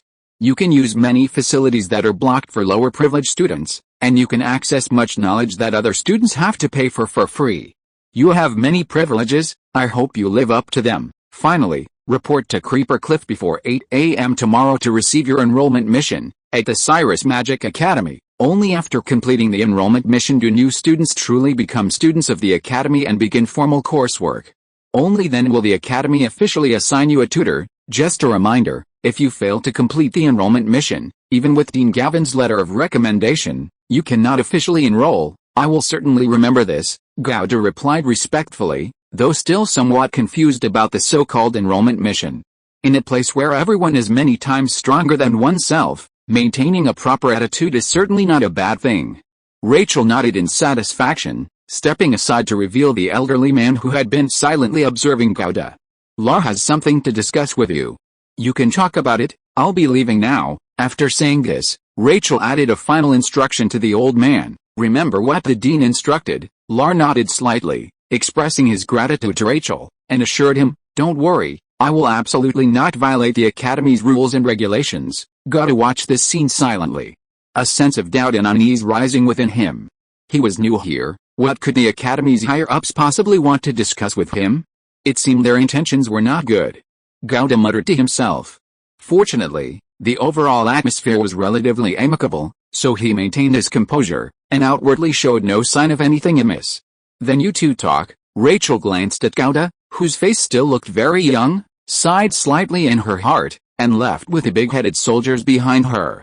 Chapter 113 Transactions. With committee member Rachel gone, only God and Mage Ral remained at the doorway. Mage Ral, God said respectfully. Let's go inside. With Rachel gone, Mage Ral acted as if he were on his own turf, adopting an air of complete control. And indeed, he didn't believe this seemingly rustic mage from the countryside could possibly refuse him, a member of the academy committee. God quickly made way. Mage Ral entered the room, and without any apparent movement, the door closed silently. I won't beat around the bush, I'll get straight to the point, Mage Ral said bluntly. After all, why bother with veiled arguments when discussing matters with someone far inferior to him in strength, age, and status? His willingness to humble himself and discuss things with him was already a great favor. Mage Ral possessed an extremely high level of arrogance in front of God. Committee member Rachel, there's something else I haven't told you. According to the Academy's rules, mages admitted with the highest honors will receive a bottle of ascension water, Mage Ral said. This was something Gouda was completely unaware of. His recommendation letter hadn't mentioned it, and even Madame Missou hadn't told him, whether she was unaware or deliberately keeping it to herself. Now Gouda knew, and he also guessed what Mage Ral was after. I see you're only a second-tier mage apprentice, so you won't need this bottle of ascension water for at least the next year or two. Therefore, I'd like to borrow it from you. What do you say? Mage Ral said casually. Of course not, Gouda thought to himself. Although he didn't yet understand how difficult it was to ascend to the next level, he knew how precious ascension water was. At least Mage Seda had spent most of his life in Hogan City striving for this bottle of ascension water. Don't worry, as a member of the Academy Committee, I certainly won't take advantage of a freshman like you. You can lend me the water of ascension for now. When you reach the level of a third-grade mage apprentice and are ready to advance to first-ring mage, I'll return the same bottle of water of ascension to you. This bottle of water of ascension was actually originally meant for me, but because of your sudden appearance, our dean respected Dean Gavin's letter of recommendation, so he allocated this bottle of water of ascension to you, Mage Ral explained. while also subtly implying that Gada's share of the water of ascension was taken from him. So, even if I didn't borrow it from you, I should have received a bottle of spirit ascension water as compensation next year or the year after. You don't need to worry about not having anything to return it to you then. If my apprentice hadn't missed the golden period for advancement next year, I wouldn't have borrowed this from a freshman like you. I can just wait until next year. I won't lend it for free. I can afford to give you 1 or 2 rare spell recipes, or some small change, Mage Ral added. After hearing this, Gada felt a little better. At least the other party wasn't planning to get something for nothing, of course, only a little. Although not explicitly stated, the coercive tone in Mage Ral's voice was quite obvious. The problem was, did he have the right to refuse? This Mage Ral was a member of the Academy's committee, a high-ranking member with real power. If he refused the other party's request to borrow the Spirit Ascension water now, how could he have a good life in the Academy in the future? When you are in a lower position, you can only bow your head. But bowing your head is also an art. I know my talent as a mage is average, just as you said, Master Ral. I certainly won't need the water of ascension anytime soon. Gada spoke politely, but his face betrayed his difficulty. It's precisely because my talent is average that the water of ascension is even more important to me. I naturally understand that, but I'm only asking to borrow it, not demanding it. Besides, didn't I tell you before that if you hadn't come, I would have had a share of the water of ascension this year? Although there was an unexpected event, it's only temporarily allocated to you. My share isn't cancelled. I'll return it to you in a year or two, Master Ral. I naturally trust you, but no one can guarantee such things, right? The Academy's share of water of ascension is limited. If I give up my share this year, there might be other unexpected events next year. Gada spoke tactfully, but his meaning was clear, though his tone softened. His inner conflict was unmistakable. Seeing Gada's attitude, Mage Ral knew he had a chance and began to make assurances from various angles, constantly escalating his offers to sway Gada's resolve. Gada didn't believe a word of Mage Ral's assurances, but his tone grew increasingly weak, giving Mage Ral the feeling that he was about to be persuaded. How about this? Mage Ral said, if you're willing to lend me the water of ascension temporarily, I'll give you a rare first circle spell recipe, including the corresponding potion, which you can use as soon as you advance to first circle mage. Furthermore, until you return the water of ascension, I'll pay you 20 gold coins annually. Seeing that Gada was in that ambiguous more than agree, less than consent phase, Mage Ral finally couldn't resist making his move. A level 1 spell recipe averages 25 gold, and the corresponding potion averages 40 gold, the Mage Ral explained, seemingly worried that Gada was unfamiliar with the market. And rare spell recipes, depending on their rarity, can fetch prices that can increase by 30% to 50%. Most importantly, many rare spell recipes can't be bought with money alone. Upon hearing this, Gada knew this was probably the most the Mage Ral could offer, and if he continued to haggle, the mage might become dissatisfied. He feigned difficulty and nodded helplessly. Since you've said so, it would be rude of me to refuse. I'll lend you this bottle of Spirit Ascension water for now, Master. Seeing Gada nod, the Mage Ral was overjoyed and repeatedly assured him, don't worry, as a member of the Academy Committee, I certainly won't bully a new student like you. I'll definitely return the Spirit Ascension water to you. I've never doubted your integrity, Gada quickly replied, understanding the situation. Hearing this, the Mage Ral, in a good mood, laughed heartily, pleased both by the successful transaction and by Gada's sensible behavior. He took out a parchment book and a small bottle of potion from his robes. It really was a small bottle, extremely small, about the size of a mentholated bomb that Gada had seen in his previous life. Inside the transparent bottle was a viscous, light green liquid. Here you go, the rare first-level spell recipe and the corresponding potion I mentioned. The Mage Ral handed the parchment book and the small bottle of potion to Gada. Chapter 114 Credits. Gada quickly accepted the spell formula and potion from the Mage Ral and carefully put them away. Then let's go to the committee to finalize the ownership of this water of ascension. With the deal settled, Mage Ral, fearing complications, prepared to lead Gada to the committee. However, once we're there, if you mention transferring the water of ascension to me, it's a private matter, so it's best not to bring it up. The Academy has never had the concept of temporarily lending water of ascension, Mage Ral added earnestly. I understand, please rest assured, committee member Ral. Gada had no objections. He had already accepted the benefits and had no right to refuse. so he could only do his best to cooperate. Whether it was a lending or a transfer ultimately depended on his future performance at the academy, not on the committee's word or Mage Raoul's verbal promises.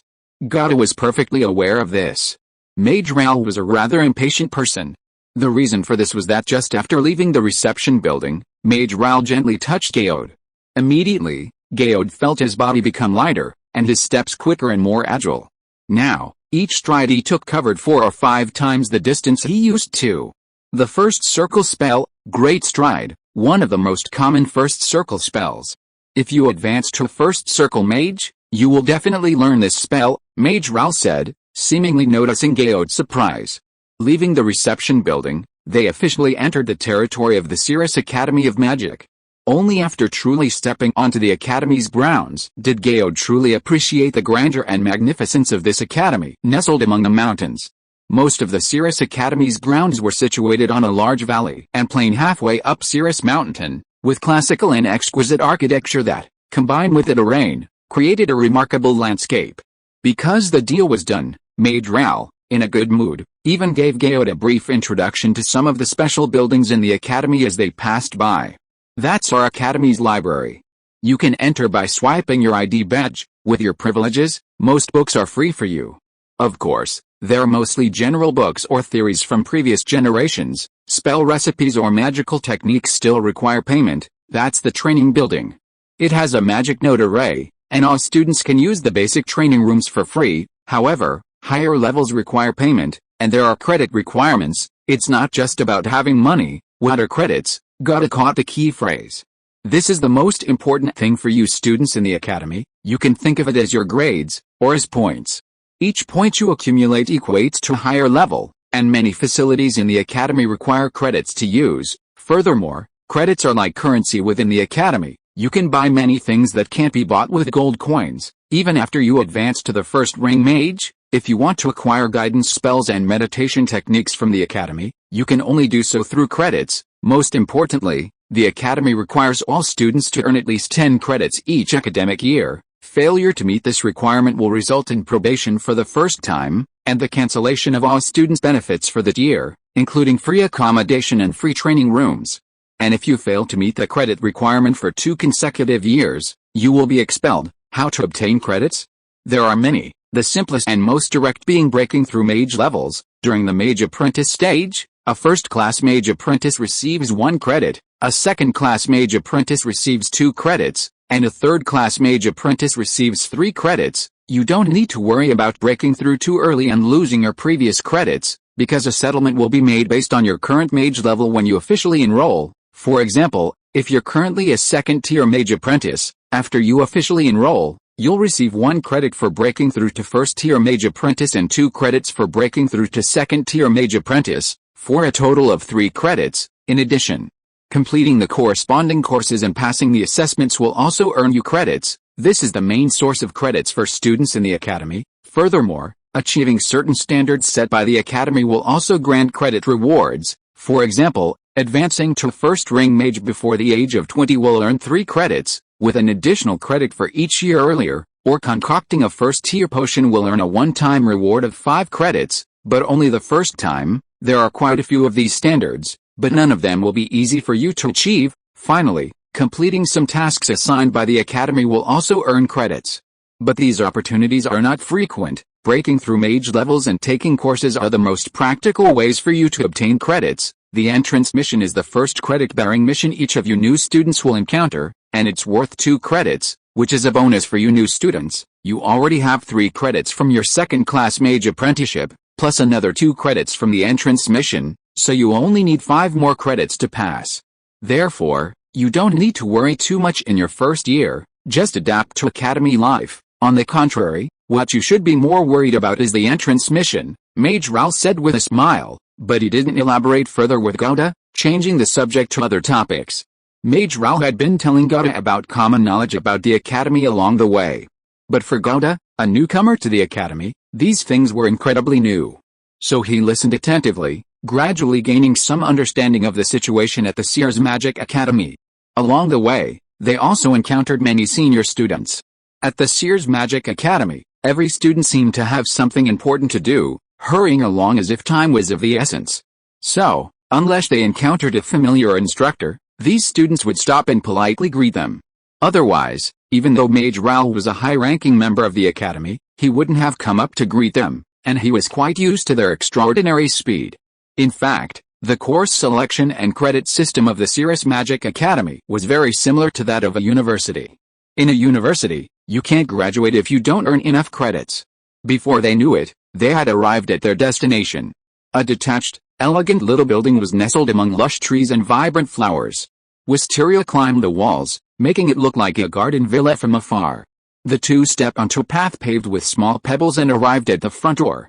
A plaque hung above the door, engraved with the words Cirrus Magic Academy Committee. Mage Ral stepped forward, took out something similar to the identity badge in God's hand, and with a whoosh, ripples appeared at the doorway, and then the door opened automatically. Is it a magic circle designed similar to an access control system? God secretly guessed. Following Mage Ral's footsteps, God arrived at the vice chairman's office on the third floor. A series of knocks followed by a dignified "come in." Mage Ral entered. God was able to meet the academy's vice chairman on his very first day. Long, interwoven silver hair, deep-set eyes with a faint blue light swirling in the pupils, a straight nose, and thin, tightly pressed lips. A classic Mage image. "Chairman Martin," Mage Ral greeted, bowing. God quickly returned the bow. "No need for formalities," Martin nodded slightly. "You're the new student who entered with a recommendation letter from Dean Gavin, that's him." Mage Ral, as impatient as ever, spoke before Gouda could answer. "Chairman Martin, I've already discussed it with Gouda. He's willing to transfer his share of Ascension water to me this year." "Is that really so?" Martin didn't waste any words, directly asking Gouda. "Yes, I'm only a second-level mage apprentice now. I don't need the water of Ascension yet. Let's give it to someone who needs it more first." Gouda immediately adopted a respectful and obedient demeanor. "All right, since you're so understanding, then so be it." Martin nodded, took out a document and pushed it in front of the two of them. "This is the transfer agreement. Please sign your names." The transfer agreement had been prepared long ago. This was not just the idea of Mage Ral alone. At least many of the Academy's higher-ups knew about this matter. And they were all certain that they couldn't refuse Mage Ral's request. Thinking about it, if it weren't for the tacit approval of the Academy leaders, how could Mage Ral dare to make such a deal with a student in private? If it could be done so casually, the Academy's order would have been in chaos long ago. Various thoughts flashed through Gouda's mind, but on the surface, he had already signed his name with extreme cooperation. After the two of them signed their names, Martin said, "Then the matter of the water of Ascension is settled." Seeing that the matter was settled, Mage Ral couldn't help but be overjoyed. Chapter 115, Obtaining a Magical Pet. Leaving the Academy Committee, Mage Ral pointed in two directions to Gouda and said, "Room 30 in Zone 1 is over there, and the Academy cafeteria is this way. Get ready and go eat. Eat well, you'll have plenty of opportunities to put your strength to use tomorrow," he said, patting Gouda's shoulder meaningfully before parting ways. The matter was settled. He had no intention of escorting Gouda back. Gouda was also quite philosophical about it, knowing that his relationship with Mage Ral was merely a transaction. He silently walked back to the reception building, picked up his luggage, and headed towards Zone 1, as Mage Ral had indicated. Navigating the well-organized Academy roads and buildings, Gouda easily found Room 30 in Zone 1. Because the Cirrus Magic Academy was already a well-developed small city, almost every road intersection had clear signs, and every building had its own sign. With the help of a map, finding one's dormitory was no problem for anyone except a complete scatterbrain. Upon seeing District 1, Number 30, Gouda understood why committee member Rachel had spoken with such certainty that she would definitely like this place. The so-called District 1 was actually a cluster of detached houses built around a small lake. A quick glance revealed about 30 or 40 uniformly styled two-story wooden cabins, arranged in a pleasing, staggered pattern along the lake shore. Gouda unlocked the door to Number 30. A faint scent of pine wafted out. Gouda, carrying his luggage, stepped over the threshold and entered. The room was fully furnished, with just the right amount of quality, neither overly luxurious nor lacking in style. On the wooden table in the center of the entrance hall lay a neatly stacked pile of items. Upon closer inspection, Gouda found two sets of clothing bearing the emblem of the Cirrus Magic Academy. The clothing was predominantly dark blue, with robe-style tops that extended past the knees and had loose cuffs. The bottoms were tight-fitting trousers, a style that ensured freedom of movement. 2 belts were also provided. The only thing that puzzled Gouda was that no one had measured his size, so how did these 2 sets of clothes fit him so perfectly?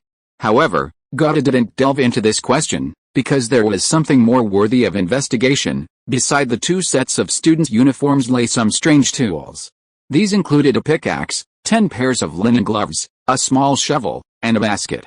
Furthermore, in the blank space next to the wooden table, several lines of small, magically interwoven words flickered, drawing Gouda's attention. Sector 1, number 30, equipped with a small cleaning magic circle, a small soundproofing barrier, a small alarm barrier, and a small temperature regulation barrier. Monthly maintenance fee: 5 silver. Please pay at the Academy's logistics department on time. Remember to bring all tools when you report to Creeper Cliff tomorrow. Welcome to the Sears Magic Academy. We wish you a pleasant life at the Academy. Logistics department. What kind of entrance mission requires a pickaxe, gloves, a shovel, and a basket? Looking at the friendly reminder left for him by the logistics department, Gouda's pent-up doubts finally reached their peak. If it weren't for the 2 sets of finely crafted Academy uniforms lying beside him, Gouda would have thought he had joined a mine rather than the Sears Magic Academy. Never mind, Gouda thought to himself. I'll find out tomorrow. He put down his luggage and first took a stroll around the room, carefully examining the place where he would be living for a long time. The first floor had a large living room, a washroom, a laundry room, a small kitchen, a well-lit dining room, and a workspace. The second floor had a bedroom, a living room, a sunroom, a meditation room, and a large balcony. Standing on the balcony, he could see the entire lake, its surface shimmering, occasionally punctuated by ripples from the skies of lake birds. Gouda took a deep breath, his heart filled with emotion. This was far better than the 237 Cammond apartment he had rented in Bremen for 20 gold a year. The key point is, it's free. Back in his bedroom on the second floor, after placing his luggage under the bed, Gouda pulled out the spell recipe and potion he always kept close to his body. He couldn't wait to open the spell recipe. Although Gouda was still far from being a first circle mage, the Mage Row's words about a rare spell recipe still filled him with curiosity about this first circle spell recipe. What met his eyes was still a spell model composed of a number line graph, but this time it had 37 nodes. Gouda's gaze temporarily skipped the spell model and turned to the description of the spell below it. Gain a pet conjuration. First circle, you summon a first circle pet to serve you. You can choose one of the following animals as the family of the summoned pet: bat, cat, crab, frog, toad, eagle, lizard, octopus, owl, snake, fish, piranha, rat, raven, seahorse, spider, weasel. Your summoned creature will appear in an unoccupied space within the spell's range.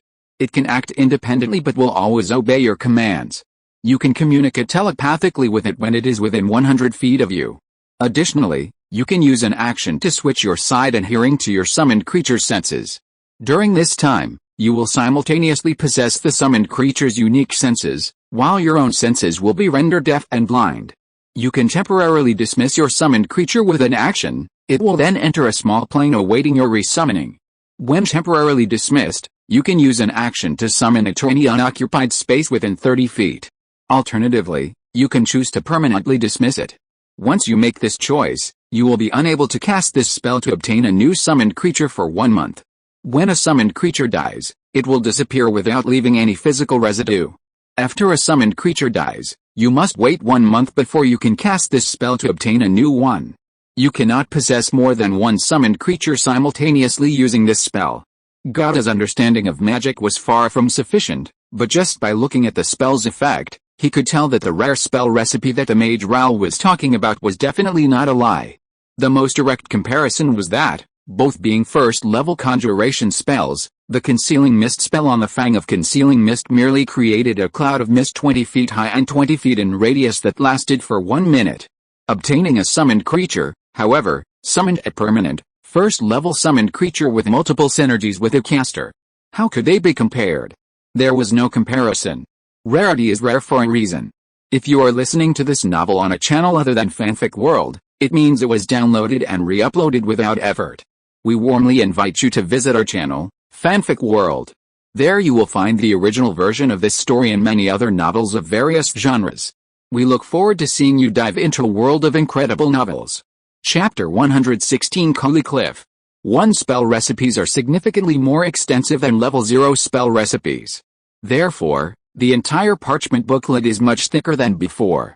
This is mainly because the spell model has more nodes, making the overall structure more complex, naturally requiring more diagrams and explanations.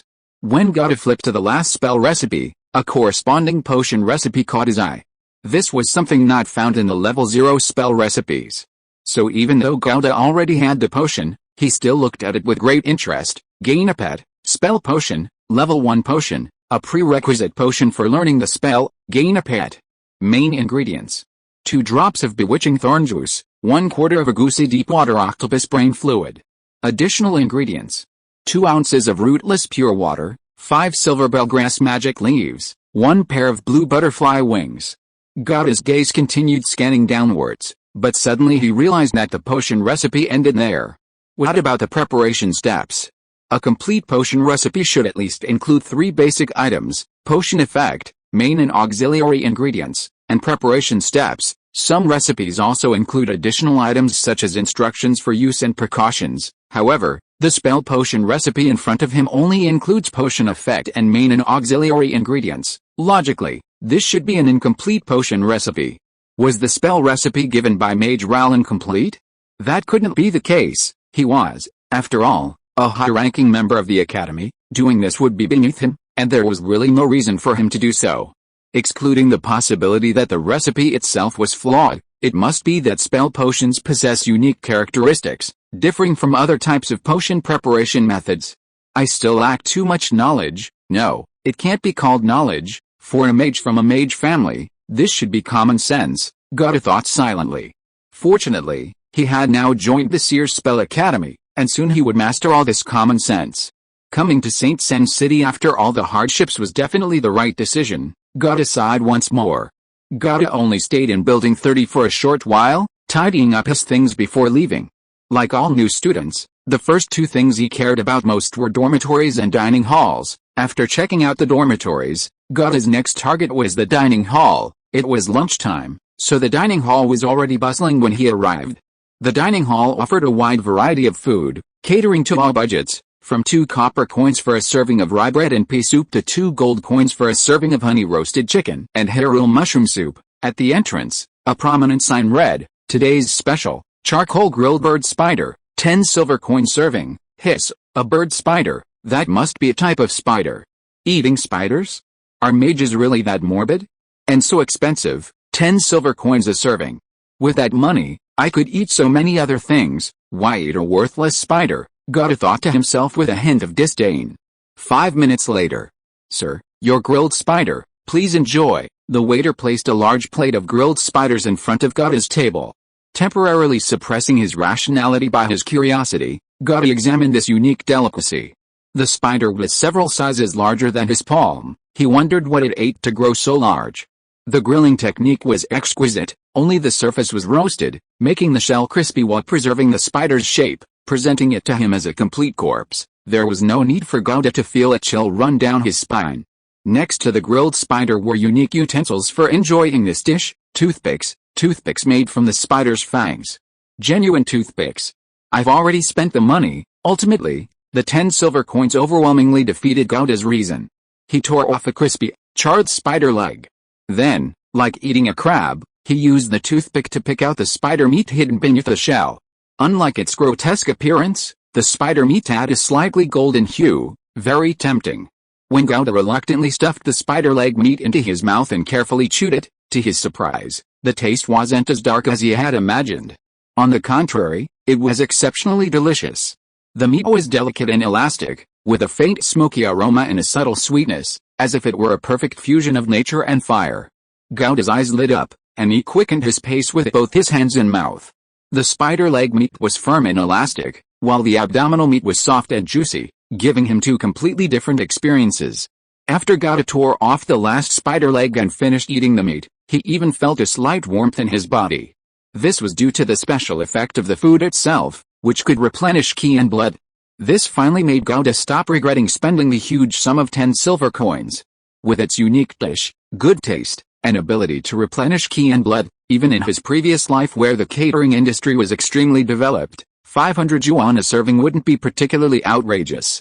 The next day. Dark night day 4.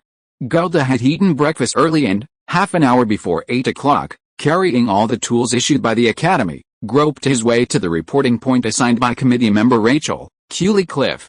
Cooley Cliff, located west of the Cyrus Magic Academy, is a steep cliff hundreds of meters high. Below the cliff flows the Naga River, the largest river in the entire Duchy of Xinan. On one side of Cooley Cliff, a winding, 45-degree angled step path, constructed by mages, connects the bottom and top of the cliff. Even though he was half an hour early, Gouda wasn't the first to arrive. The first to arrive was a middle-aged man with a strong, towering physique, shirtless, his pectoral muscles bulging prominently. He didn't look like a mage, he looked more like a big-chested, brainless warrior. Of course, warriors don't exist as a profession in this world, so the other person was clearly a mage. The burly man, with his hands behind his back, simply said expressionlessly when he saw Gouda, "You're here pretty early." Seeing that the man had no intention of speaking further, Gouda didn't say anything more and stood aside to wait. It wasn't until just 5 minutes before 8 o'clock that the other 5 freshmen arrived one after another. There were 3 boys and 2 girls among them, one of whom was Gouda's old acquaintance, Jerica. She was the last to arrive, almost right on time. Today, Jerica was no longer dressed as a noble lady as usual, but instead chose a tight-fitting top and skirt pants, looking extremely clean and neat.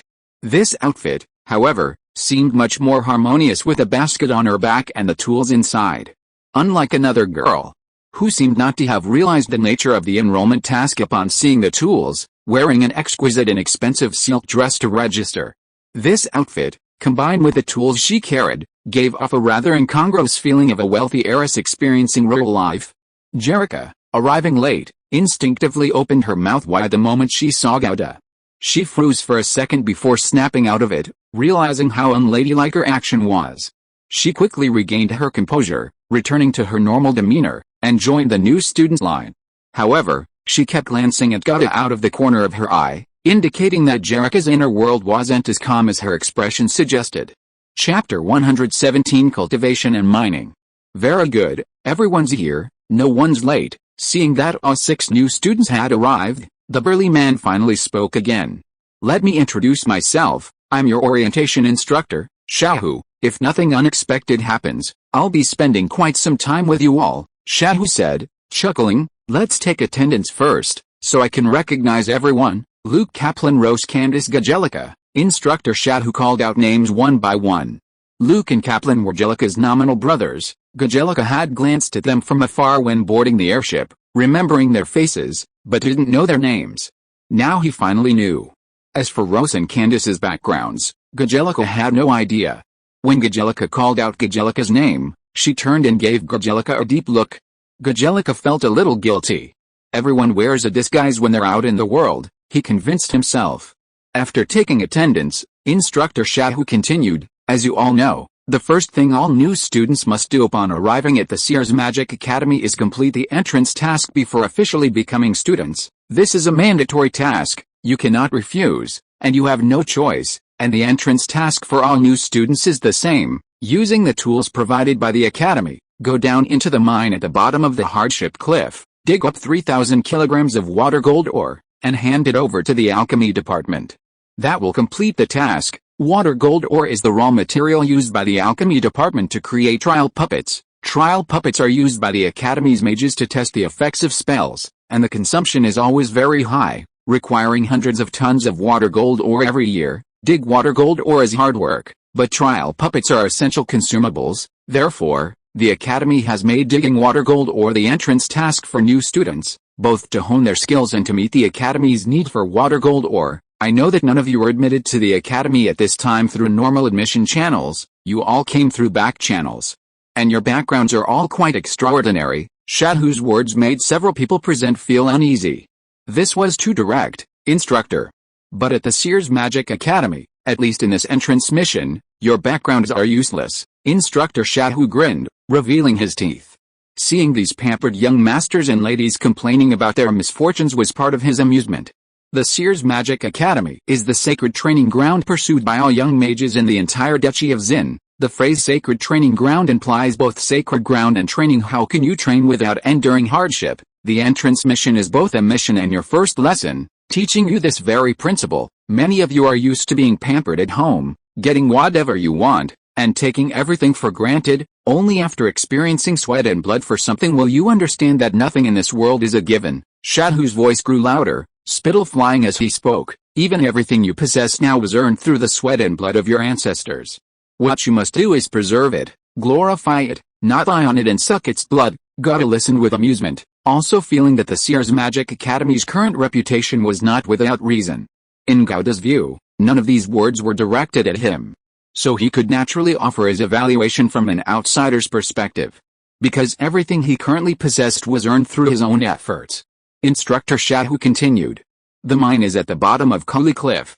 Your task is to enter the mine at the bottom of the cliff, mine the water gold ore, and then transport it to the top. Every evening at 6 o'clock, alchemists will come to weigh and collect the water gold ore you have mined that day. The task is simple, but you must follow the rules. First, you must not use anyone else's help. Whether mining or transporting the ore, you must do it yourself. If anyone is found to have asked for help during this process, all the ore mined that day will be forfeited. Second, you must not use any external aids. Spell scrolls and alchemical artifacts are not allowed. You can only use your own hands, or of course, any spells you possess. Third, you are not allowed to steal the fruits of others' labor. If discovered, not only will all the water gold ore obtained that day be forfeited, but you will also have 500 kilograms of water gold ore deducted as punishment. Finally, Shadhu's gaze swept over the two girls among the six, who were slender but somewhat thin, and a gloating smile appeared on his face. Men and women are equal. The amount of water gold ore required to complete the mission is 3,000 kilograms each. Why no preferential treatment? Instructor Shadhu chuckled, his stubble-covered, scarred face contorting slightly. Because the enemy won't give you any special treatment just because you're a lady. Also, there's no time limit for the entrance mission. Whenever you gather 3,000 kilograms of water gold ore, you'll complete the mission and officially enroll. An extra reminder, although you freshmen receive mage level points in your first year, you still won't accumulate 10 credits, so, if you spend too much time on the entrance mission, it will affect your subsequent coursework. It's impossible to obtain academy course credits without investing time and effort. Hearing these harsh conditions, and witnessing firsthand the rugged cliff path, and the daunting mining journey that hadn't even begun yet, just hearing the name made their heads spin. The 5 freshmen on the field, excluding Gauda, including Jerica, couldn't help but frown, finding it hard to accept. Gauda's acceptance was relatively good. Wasn't this just like the enrollment military training in his previous life? Although it would definitely be much harder than military training, the essence was the same, to temper their character and cultivate their perseverance and hard-working spirit. The world was different, but the routine was the same. Instructor Shadhu. Just then, Candace, another girl among the 6 freshmen besides Jerica, suddenly raised her hand. What is it? Do we have to mine 3,000 kilograms of water gold ore? Is there no other way to negotiate? Candace frowned deeply. She was the one among the 6 who was least willing to accept this enrollment task. It's not that there isn't, Instructor Shadhu said calmly. What is it? Candace was overjoyed. Perhaps it wasn't that she didn't realize this way of negotiating would be complicated, but more so, for someone who had been pampered since childhood, everything else was easier than mining. Did you see the other tool in your basket besides the pickaxe? Instructor Shadhu asked. Chapter 118 Going into the water to harvest clams. You mean this little shovel? Candace took out the shovel. Clearly, this shovel wasn't needed for mining. Yes, that's it. It's called a diving shovel, Instructor Shadhu said casually.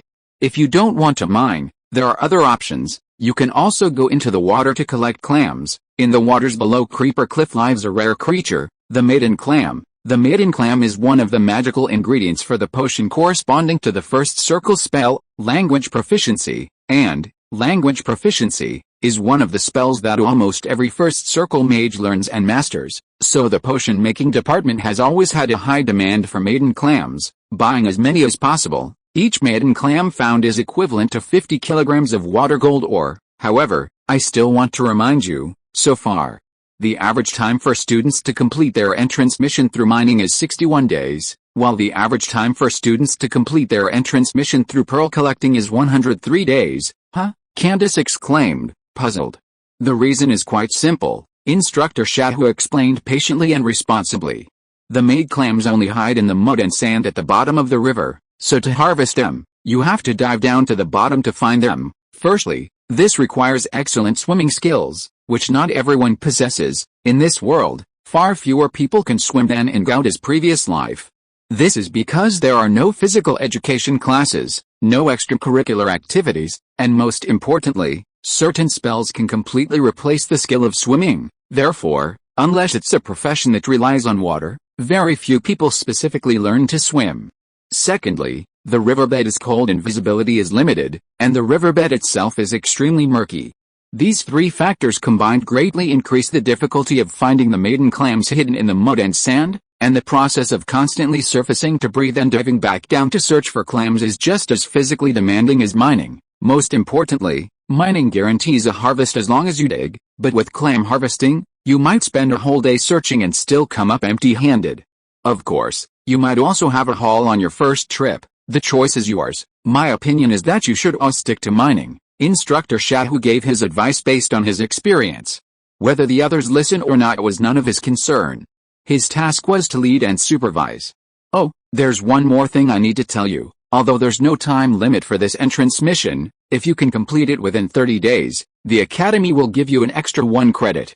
If you break the record, you'll get 5 credits. Instructor Shahu, Royce also raised his hand to ask a question. Speak, what's the record? Royce's question was also the question on the minds of all the new students present. Instructor Shahu chuckled and gave the answer. The current record holder for completing the entrance mission the fastest is Gavin Hogg, the former dean of the Sears Magic Academy. He took 25 days, taking the mining route. Hiss. Upon hearing this, everyone present couldn't help but gasp. They were shocked not only by Dean Gavin Hogg's time, but also by the fact that even the dean of the academy had been diligently mining at the bottom of the Cully Cliff back then. After explaining everything, Instructor Shahu responsibly led everyone down the winding cliff path to the bottom of Cully Cliff. Below the steep cliff, hundreds of meters high, lay a riverbed strewn with loose rocks. Just descending the mountain, without even carrying much weight, all 6 new students, except for Gauda who had been training for almost half a year, were more or less experiencing breathing difficulties. One can imagine the immense ordeal these pampered second-generation law students would face, carrying dozens of kilograms of water gold ore up the mountain. Upon reaching the bottom of the cliff, everyone saw a huge opening in the cliff face. Some of the direct sunlight reached the opening, allowing a faint glimmer of light to shine through. The interplay of sunlight and shadow created mysterious patterns. However, deep within the mine, where the light couldn't reach, even in daylight, it was a dark and gloomy place, like a bottomless abyss, chilling to the bone. But on the cliff face beside the opening, many specially made safety helmets, made of metallic minerals, could be seen hanging, their surfaces displaying intricate magical patterns. Instructor Shahu picked up a specially made miner's hat, gently stroking the intricately carved magical runes on it. These miner's hats are all made by alchemists, and they come with light and an automatically triggered blade protection. The latter can protect you from potential falling rocks from above, and the former provides light within the mine. He clapped his hands.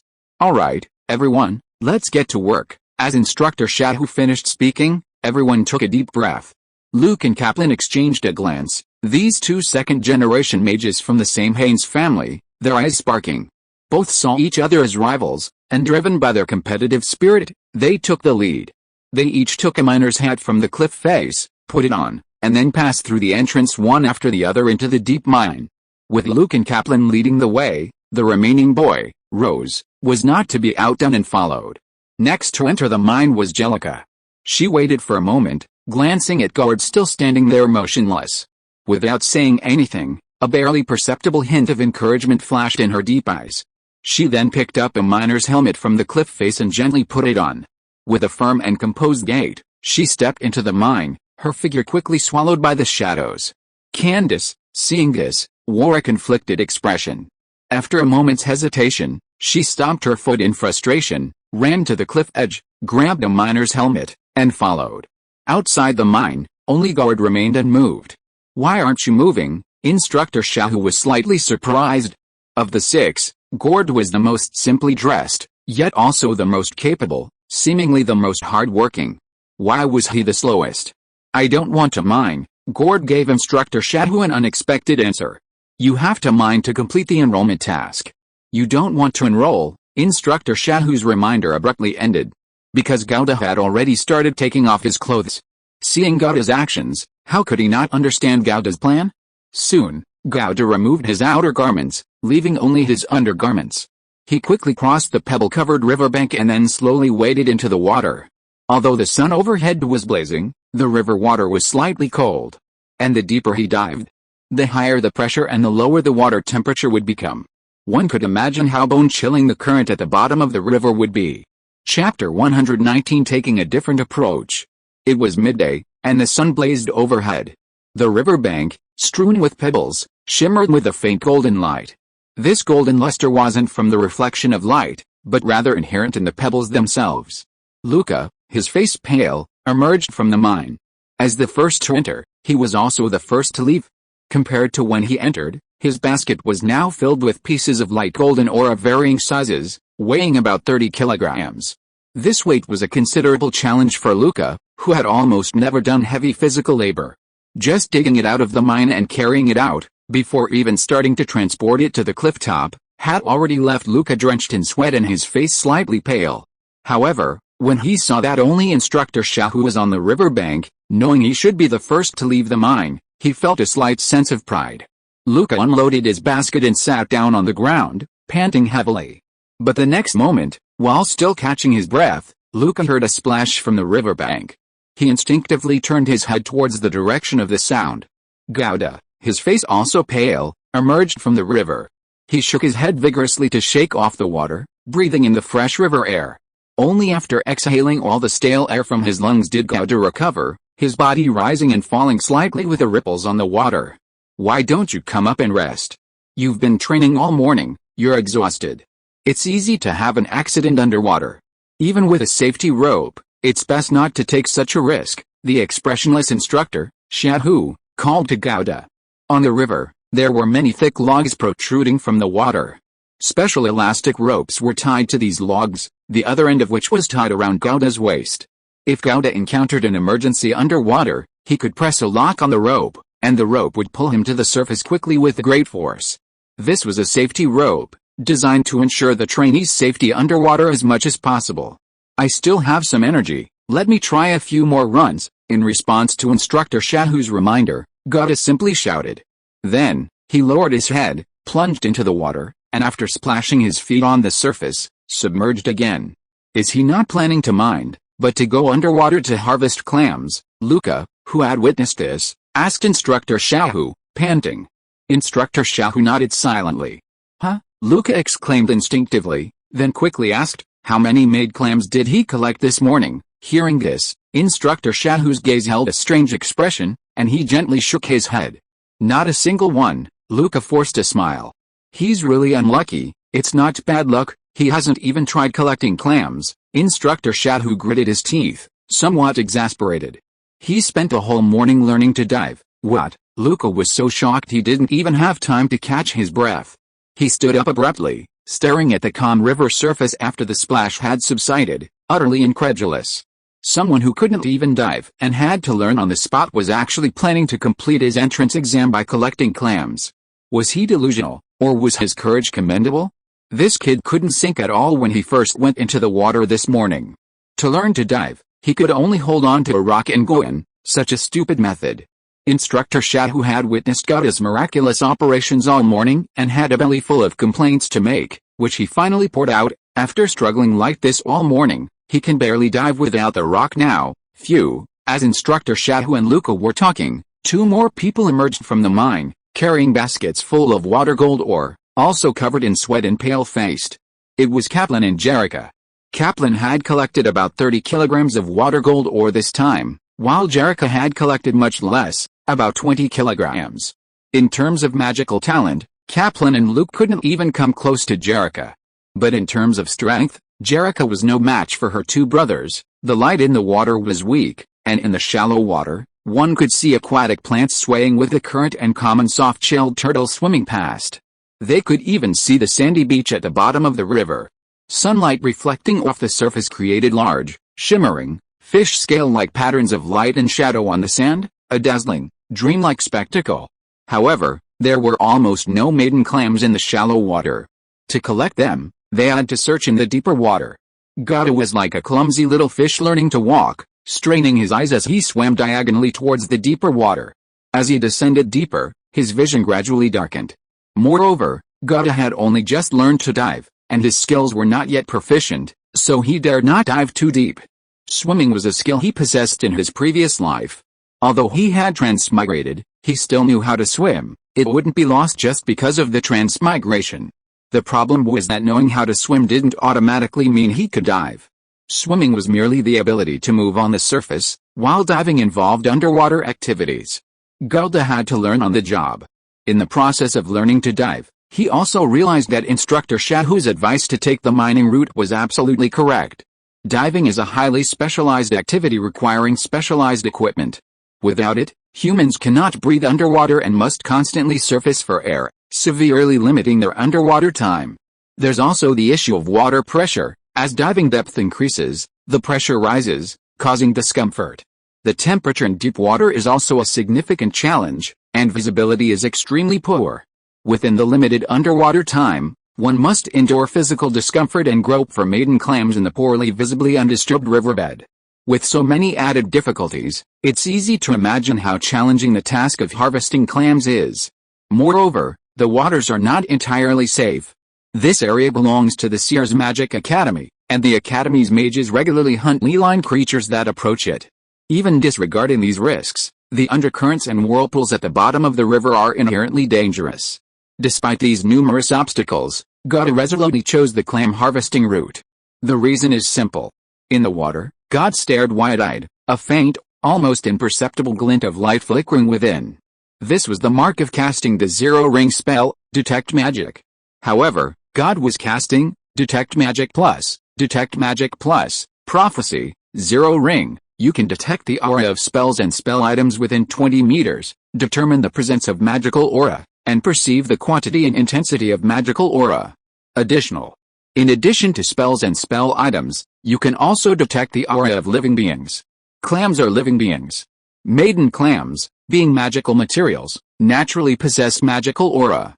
Therefore, by casting Detect Magic Plus, God could ignore the darkness at the bottom of the river, ignore the concealment of the mud-made clams, and precisely locate made clams within 20 meters through magical aura. It was as if he had a built-in radar. This was his reliance. Chapter 120 Made Clam.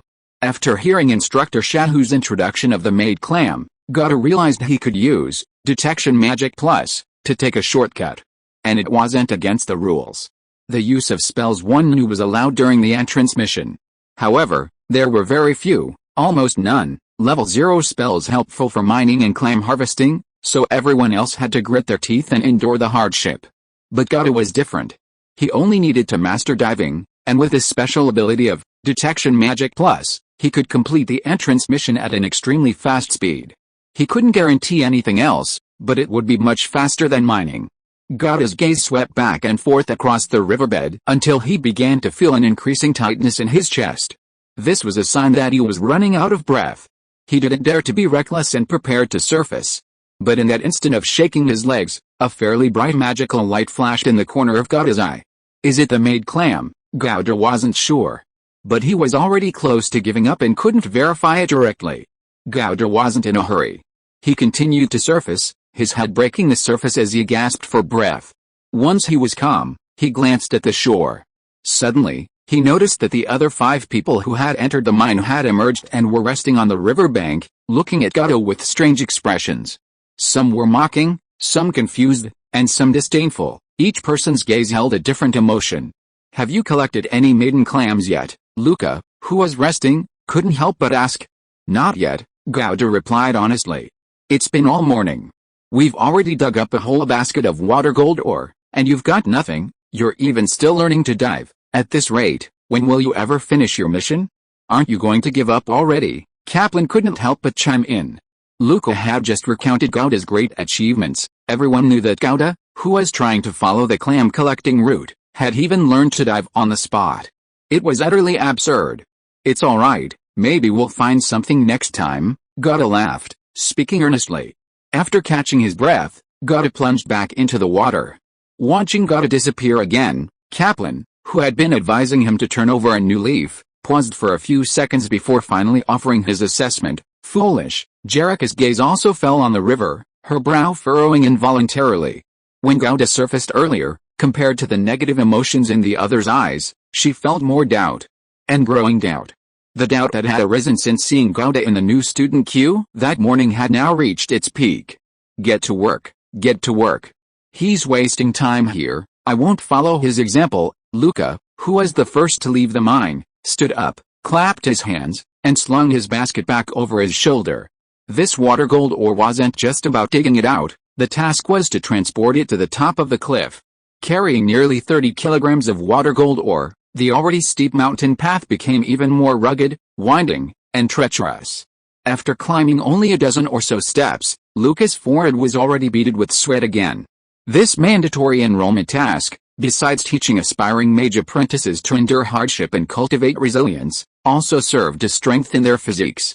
Submitting 3,000 kilograms of water gold ore would make even the weakest person stronger. Luca gritted his teeth and persevered. Even if he disagreed with the task and thought it meaningless, upon hearing that the record holder for enrollment tasks was the former headmaster, Gavenhog, he knew he couldn't escape it. Even the headmaster had toiled at the bottom of the training grounds. What right did he have to refuse? Luca trudged forward, carrying his basket, stopping to rest every few steps, his expression slowly contorting. He felt the hemp ropes chafing his shoulders, causing a burning pain. This wasn't a training and gilding trip, it was clearly a torture session. Luckily, the basket was woven from special vines, so even if the load doubled, let alone 30 kilograms, it wouldn't be a problem. "I should have known better than to come. I'm already struggling so much, that little wench Jerrica must be having an even harder time." Luca, who had initially felt some regret, suddenly stopped regretting it when he thought about how Jerrica, a woman younger than him, also had to carry 3,000 kilograms of water gold ore up the mountain without any preferential treatment. He even felt that the water gold ore on his back was lighter. After Luca started carrying the water gold ore he had dug up and began to climb the mountain, the remaining four followed suit. Everyone had their own things to do and no longer had time to care about Gaode, who was still wasting time underwater. The four of them, carrying their baskets, set off on their way up the mountain. Candace, the weakest of them all, chose to walk last.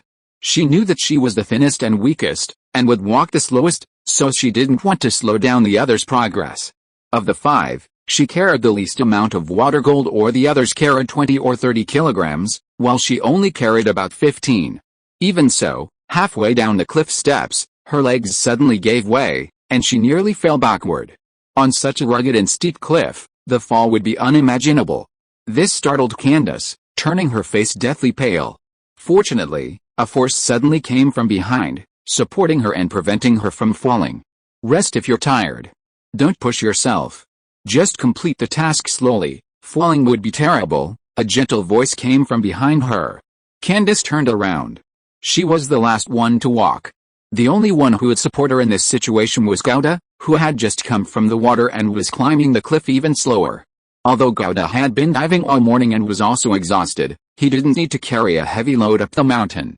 So he quickly caught up with the main group that had set off earlier, trailing behind Candace, and promptly offered a helping hand when she encountered danger. "Thank you." Tears almost fell, but Candace held them back. "We'll be there soon, keep going," God said, offering another word of comfort. "I know," Candace whispered, but before she could finish, she suddenly froze, her eyes widening involuntarily as she stared intently at God's basket. The cliffside steps were steep, so Jellica, walking ahead of God, could now see clearly what was in his basket from her elevated position. Compared to the large and small pieces of water gold ore in everyone else's baskets, God's basket was much emptier. But it wasn't completely empty.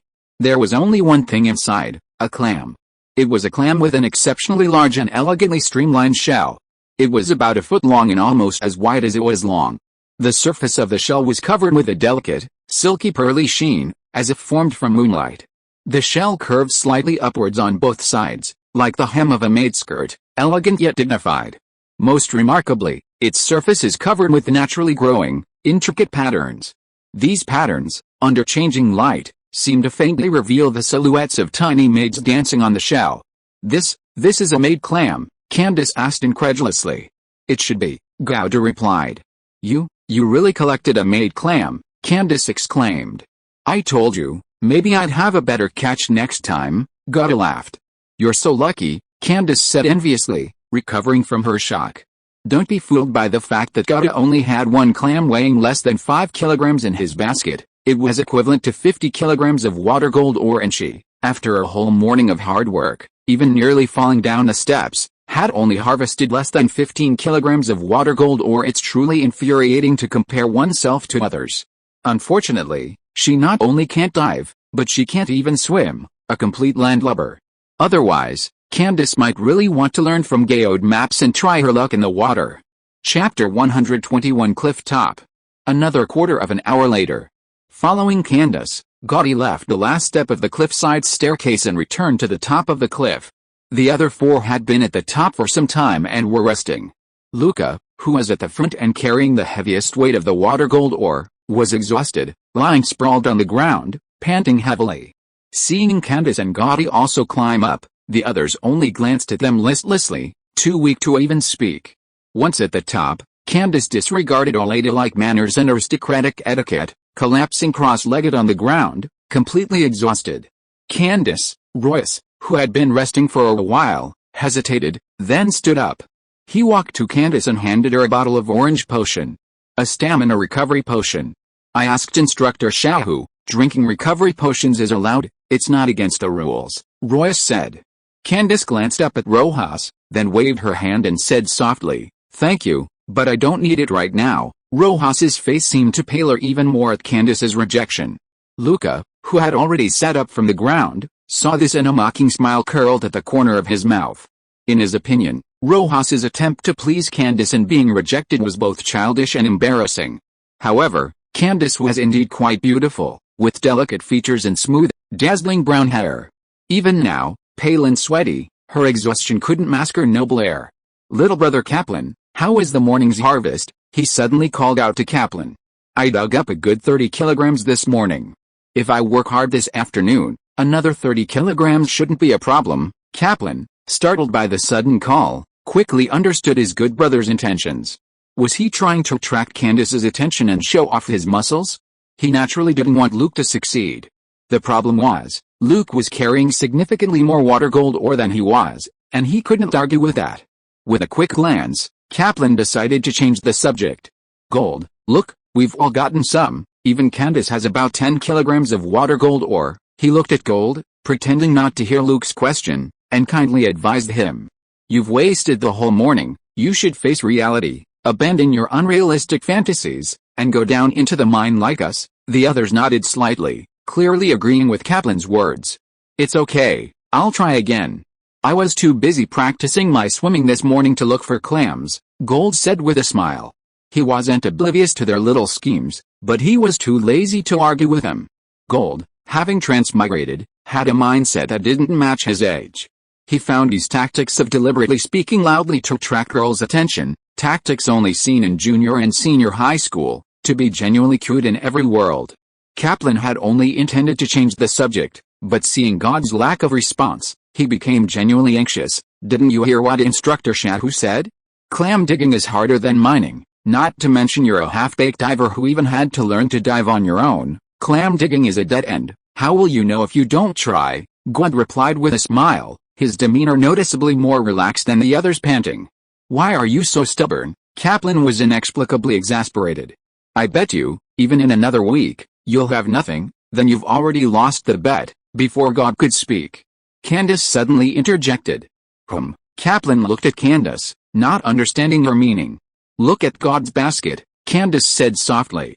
Upon hearing Candace's words, everyone instinctively glanced at God's basket. That glance was enough for them to realize that God's basket wasn't empty as they had assumed. This is a maiden clam, Kaplan exclaimed in disbelief. I got lucky on my last trip into the water, caught one. God smiled shyly.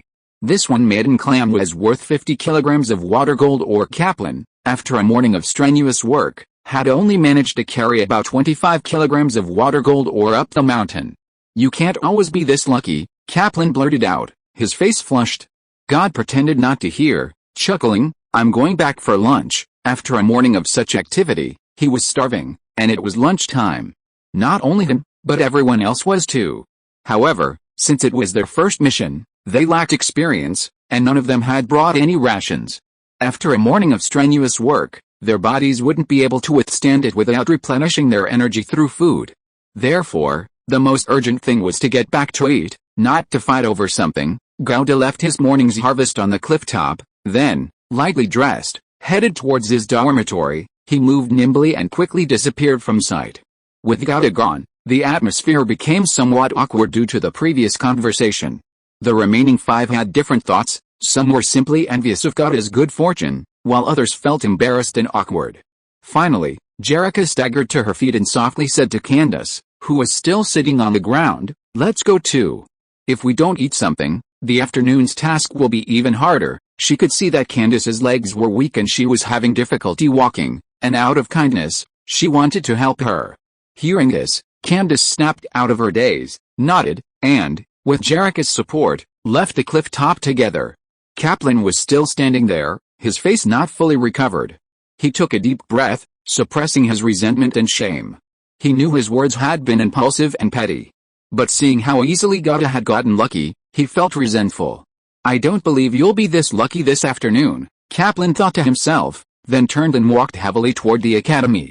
Gouda first went back to room 30 in zone 1 to shower and change into clean clothes. He then scrubbed his clothes from the morning, hung them on the balcony to dry, and finally left his dormitory for the dining hall. Even though it was past lunchtime after all that, the dining hall was still crowded. Clearly, many students in the academy didn't strictly adhere to fixed meal time. Gouda also noticed that the sign at the dining hall entrance had changed compared to yesterday.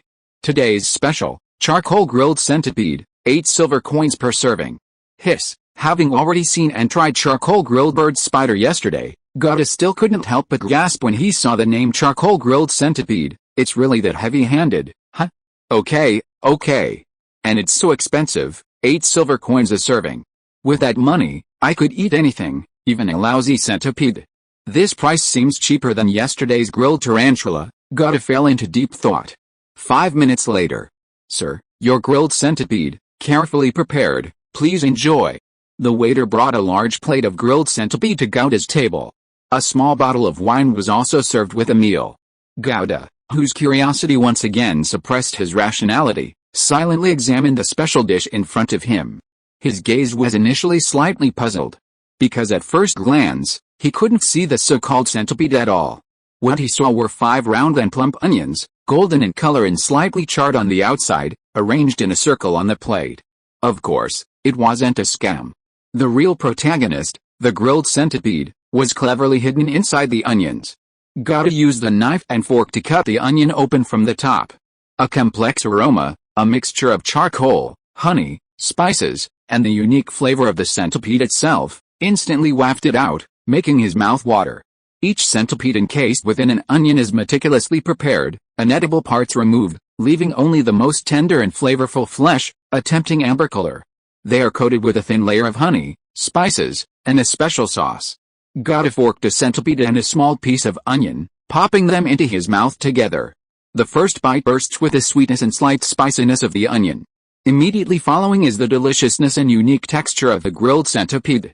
Slowly grilled over charcoal, the centipede's skin becomes crispy and golden, while the flesh inside remains perfectly tender and juicy. The contrast between the crispy skin and the tender interior, combined with the subtle flavors of the spices, creates a rich and layered taste that is truly unforgettable.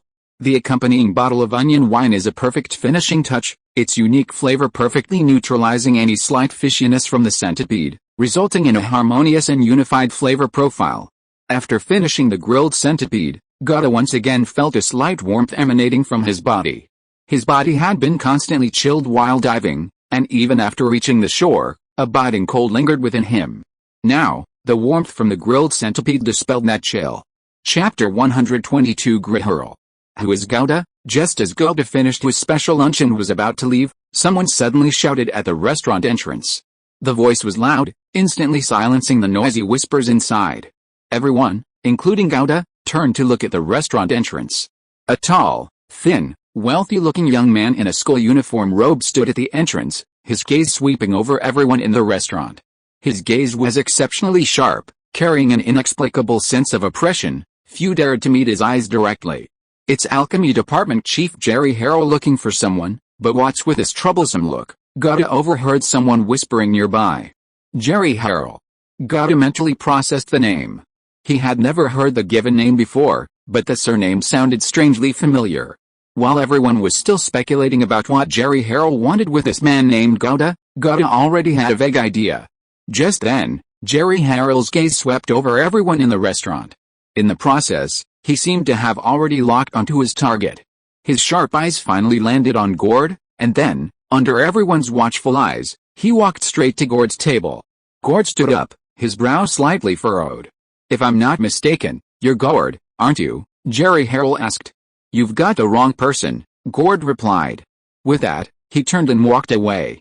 Seeing Gord walk away, Jerry Harrell was visibly stunned, clearly not expecting such a reaction. It wasn't until Gord had taken several steps and was almost out of the restaurant that Jerry Harrell reacted. His expression darkened instantly, and he quickly took a few steps, blocking Gord's path again. His gaze towards Gord was filled with disdain. "No wonder you're a country bumpkin who got in through a back door with just a recommendation letter. You don't even dare admit your own name. How could someone like you be qualified to study with me at the Cyrus Magic Academy?" Jerry Harrell's voice wasn't lowered, or rather, it was deliberately amplified.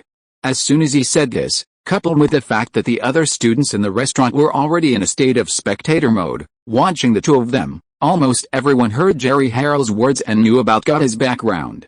Gwen stared expressionlessly at Jerry Harrell, who was blocking his way. "First of all, you have no right to decide whether I'm qualified to study at the Cyrus Academy of Magic," he continued calmly. "Also, my name is indeed God, but I'm not the only one with that name. Just like your name is Jerry, in my hometown, there's a mongrel named Jerry who's very close to me and barks at me all the time, but I don't consider you to be him. I only know the mongrel named Jerry, not you, so the God you're looking for probably isn't me." Jerry Harrell clearly hadn't expected such a response from God, and he understood the veiled insult of calling him a mongrel. Caught off guard, he froze, speechless for a few seconds. "How?" Jerry Harrell sneered. "You're certainly sharp-tongued. As a senior member of the Academy, it seems necessary to teach a newcomer like you some of the Academy's rules. The Academy instructors will teach me the rules. I don't need you to meddle, even in a disadvantageous position." God's words didn't hold back, a stark contrast to his sensible demeanor when dealing with Mage. The reason was simple. With the latter, he had a choice. Being polite would earn him a degree of politeness from Mage. But with Jerry Harrell, whether he was polite or not, he couldn't change the other's hostility, so why bother being polite? Besides, Jerry Harrell was ultimately just a senior student. How could the trouble he could cause compare to that of Mage, a high-ranking member of the Academy? "The first lesson I'll teach you is to respect elders." Jerry Harrell was finally put on the defensive by God's attitude and started to lose his temper.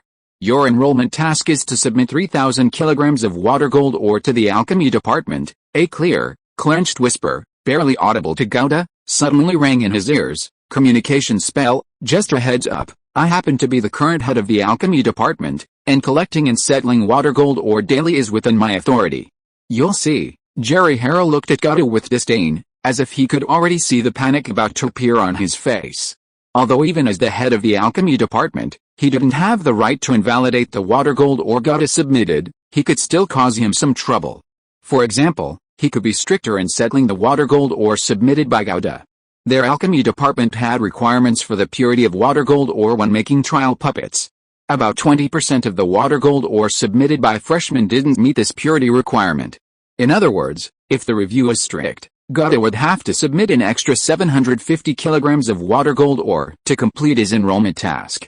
However, according to the Academy's unspoken rule, purity requirements were never considered when collecting the water gold ore submitted by new students.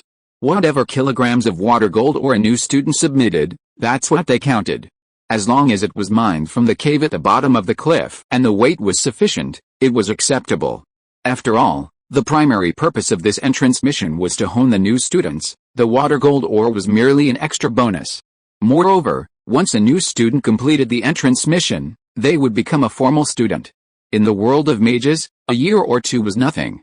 In other words, it was quite common for older students to be surpassed by new students. As the saying goes, don't underestimate a young person's potential. As an older student, there was no need to offend a new student during the entrance mission, otherwise, they might be the ones suffering the consequences a few years later. I'm so scared. God's lips moved as he answered. However, this answer could only be heard by Jerry.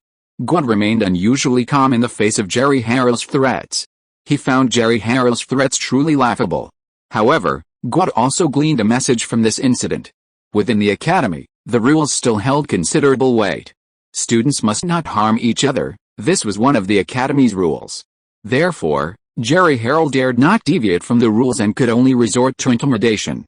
He didn't even dare threaten him openly, but instead used communication magic, fearing overhearing. After giving his reply, Gaudi stopped wasting words with Jerry Harrell and left the restaurant. Completing the enrollment mission was paramount. He was already impatient for the formal mage courses and didn't want to wait a moment longer. If you are listening to this novel on a channel other than Fanfic World, it means it was downloaded and re-uploaded without effort. We warmly invite you to visit our channel, Fanfic World. There you will find the original version of this story and many other novels of various genres. We look forward to seeing you dive into a world of incredible novels. Chapter 123 Emerging Talent. Jerry Harrell watched helplessly as God's figure disappeared from sight. There was truly nothing he could do. Even with his family background, even as the head of the alchemy department, and nearly a second circle mage, he absolutely dared not violate the academy's rules. After all, in the Duchy of Shan, if the Shan royal family was the #1 mage force, then the second was undoubtedly the Seer's Academy of Magic. Moreover, this second-place ranking was unlikely to change before the fall of the Duchy of Shan. Jerry Harrell absolutely dared not act recklessly within the academy. What's the background of this country bumpkin? His audacity doesn't seem like that of someone from the countryside, Jerry Harrell thought through gritted teeth, recalling God's earlier behavior. His father, over a decade ago, had sent someone to Bremen to obtain a letter of recommendation from the former headmaster, Gavin Hogg, in order to secure him admission to the Seer's Academy of Magic with the highest honors. The attempt had failed. It's said that the last member of the Norman family, unwilling to relinquish the letter of recommendation, took advantage of his father's inattention and escaped with it, disappearing without a trace. That matter was already over. Although he didn't gain admission to Cyrus Academy with the highest honors through the recommendation, given the Harrell family's power and status, securing a place at Cyrus Academy wouldn't have been difficult. And after entering Cyrus Academy with that spot, with the family's resources, he achieved considerable success, even becoming the top student in the alchemy department for the past 2 years. He had long forgotten about it. Until yesterday, when his father received news that someone had entered Cyrus Academy through a recommendation letter from former Dean Gavin Hogg. According to his father, Gavin Hogg only issued 2 recommendation letters during his tenure. One was given to the Harrell family, and the other was in the hands of the Norman family. Therefore, without a doubt, the recommendation letter that God used was the one that should have belonged to him. Upon hearing this news, Jerry Harrell was instantly filled with a nameless rage, his forgotten memories flooding back. In his mind, that letter of recommendation was his own possession.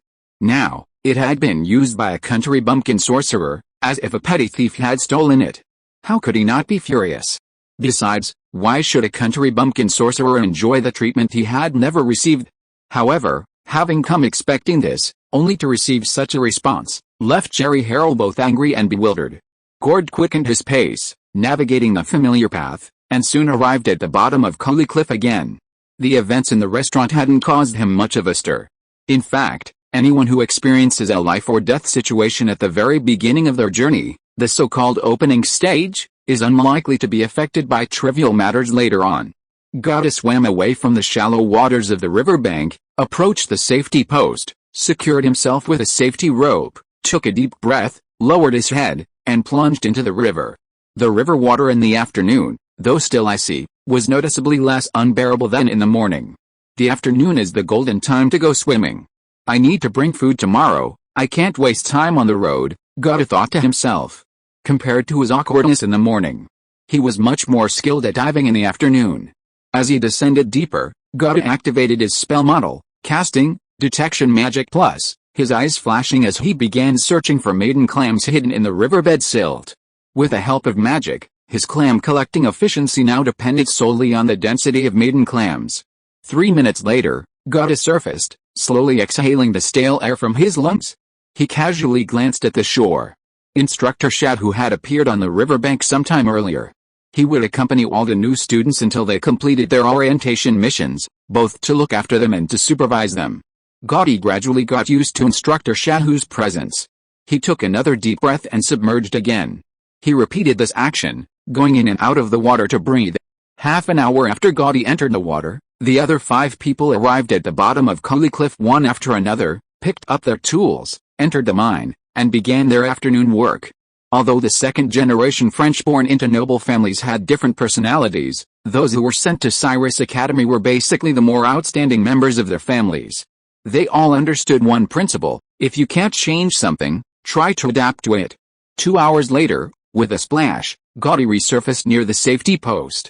On the riverbank, Luke, Candace, Gerald, and the other 3 were no longer working but resting. They hadn't discussed it, but they were all waiting for Gauda. As soon as Gauda surfaced, Kaplan was the first to speak, asking before Gauda even reached the shore, "Did you collect any maiden clams this afternoon?" A small haul, Gauda chuckled, starting to untie the basket he'd tied to the safety post. To save time, Gauda had temporarily tied his basket to the post, placing the harvested maiden clams directly in it, saving him the extra effort of getting ashore. He quickly untied the basket, slung it over his shoulder, and swam vigorously towards the bank. The people on the shore exchanged incredulous glances. Kaplan, in particular, stared wide-eyed at Gauda. 2 minutes later, Gauda reached the shore. He set the basket aside, dried himself, and began to dress. Kaplan, however, couldn't resist approaching and opening the basket to examine it. The next moment, his face contorted with disbelief. Seeing Kaplan's expression, the others couldn't resist joining in, crowding closer to check as well. Even Instructor Shadhu's gaze inadvertently drifted to Gauda's basket. Inside, 3 beautiful maiden clams lay quietly. Wow, 3 maiden clams, that's equivalent to 150 kilograms of water gold ore, Candace exclaimed first, sincerely sighing. My God, comparisons are odious. She had gradually adapted to the intensity of the mining in the afternoon, and her harvest was slightly better than in the morning, about 17 or 18 kilograms of water gold ore, but compared to Gauda, there was no comparison. I've always been lucky, Gauda said with a smile. 4 maiden clams a day is equivalent to 200 kilograms of water gold ore, Candace calculated seriously. Gauda, if you continue this luck, you only need 15 days to complete the enrollment task. Dean Gavin Hogg took 25 days. I only had this much luck on the first day. It's hard to say what will happen later, and collecting maiden clams will definitely get harder as time goes on, Gauda replied calmly. Hearing him say that, the others nodded in agreement. That was true, the total number of maiden clams was limited, and with so many collected in the past few days, they were naturally harder to find later. Meanwhile, Gauda had already dressed. I'll go up first. The alchemy department will collect the water gold ore, but I'll have to personally deliver the maiden clams to the potions department. He placed the maiden clams he had collected that afternoon into a new basket, preparing to climb the cliff.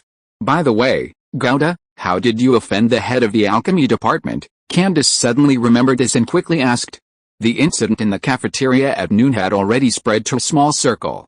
Jerry Harrell, being the head student of a department, had targeted a freshman in the cafeteria who hadn't completed his enrollment tasks and was supposedly admitted with a recommendation letter from the former dean. This was quite a hot topic, and not just one, so it was understandable that it spread. What else could it be?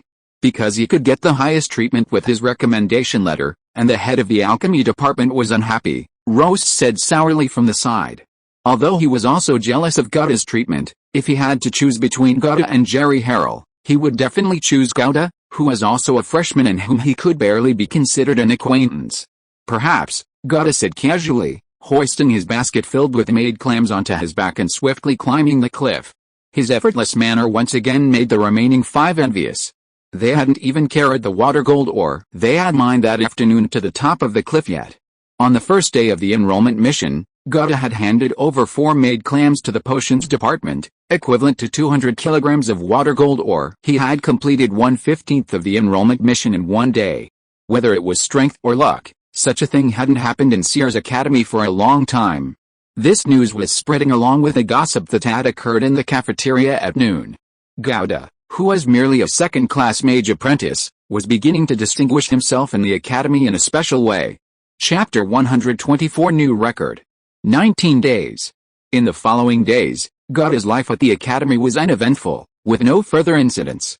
The threat from Jerry Harrell seemed to have been dropped because he was pursuing a clam harvesting approach rather than a mining one.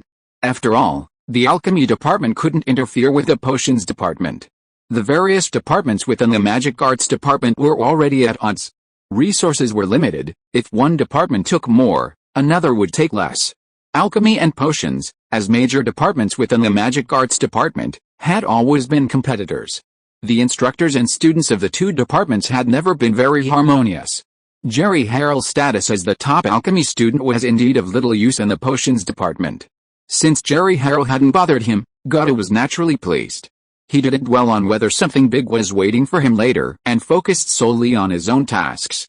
In Zone 1, at Building 30, between the bottom of the Cully Cliff and the restaurant, Gouda mechanically repeated the same routine, diving to collect clams, coming ashore to recover mana and body temperature, diving to collect clams again, eating, cultivating, sleeping, diving to collect clams again.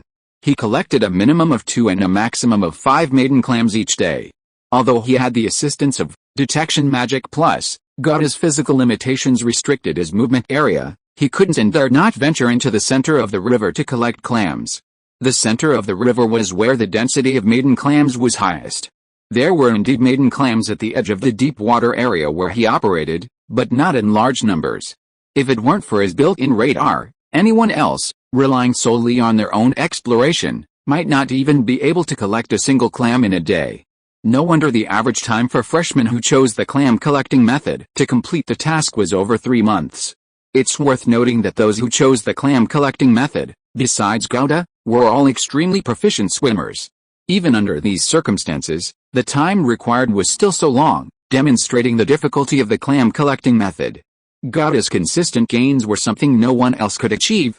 Undistracted, Gouda was unaware of the ripples his achievements were causing within the academy.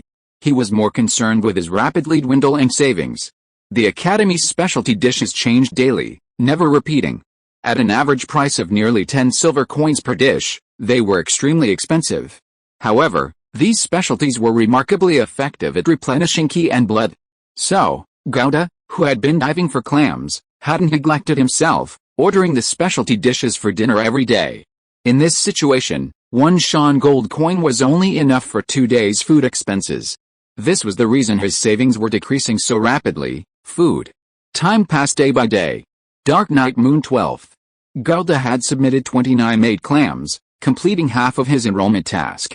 That same night, his guiding magic achieved another small breakthrough, increasing his mana to the point where he could cast 9 spells in one go. His savings balance had dropped to 217 gold and 16 silver. Dark night moon 15th. 38 clams were handed over to the maid servants. Double good news. Gouda's apprentice meditation, which had stagnated for some time, also achieved a breakthrough that day, successfully materializing the 9th lotus petal.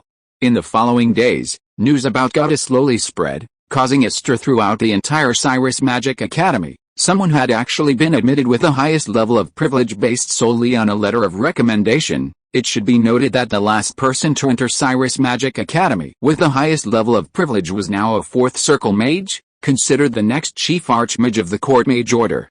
Therefore, whether they were commoner mages who entered through the entrance examination or second-generation mages who also entered through connections, everyone was extremely resentful of Gouda's admission treatment. The former, as commoners from the lower class, inherently hated so-called privileges, the latter, as members of the privileged class, hated those with even greater privileges than themselves. Perhaps this was Jerry Harrell's intention. Making things difficult for Gouda during the admission mission was merely a last resort. The real scheme was to expose Gouda's admission method, thereby inciting dissatisfaction and exclusion among most of the students. If you were truly a genius, or had an extraordinary background, you could enjoy such privileges, and others, even if unhappy, would only keep it to themselves. But you, a wild mage from the countryside, with neither talent nor background, yet enjoying the highest treatment, are unworthy of your position. and naturally will suffer intentional or unintentional targeting. However, before the discontent could ferment for long, new news about Gauda emerged. Gauda, who chose the clam gathering method in the admission mission, was progressing at an alarming rate. If Gauda could maintain his current pace, breaking the 25-day record set by the former headmaster Gavin Hogg seemed imminent. Before this, the entire Cyrus Academy considered Gauda just a country bumpkin who had gotten lucky. But with Gauda's amazing performance in the admission mission, his reputation had changed somewhat. Although the admission mission doesn't represent anything and provides no reference for a mage's future achievements. Regardless, the possibility of breaking the record set by the former dean always attracts considerable attention. Some veteran students have already started betting on whether Gauda can break the former dean's record. Later, the betting even evolved into how many days it would take Gauda to set a new record. The potions department also cooperated exceptionally well, providing daily updates on Gauda's progress in his enrollment mission. Gauda remained completely oblivious to the excitement in the academy and the discussions about him, and even if he knew, he wouldn't care. His only focus now was completing his enrollment mission as quickly as possible. Dark Moon, the 16th, the 13th day of the enrollment mission. Gauda submitted over 40 maiden clams. The 17th, exceptionally lucky, collecting 6 maiden clams in one day. The 18th, luck was balanced, only 2 maiden clams were collected today. The 19th. The 21st, the 18th day of the enrollment mission. Gauda's total number of maiden clams submitted reached 57. He was only 150 kilograms of water gold ore, or 3 maiden clams, away from completing his enrollment mission. Dark Moon, the 22nd. As usual, Gauda braved the chill and plunged into the river after the sun had risen high in the sky.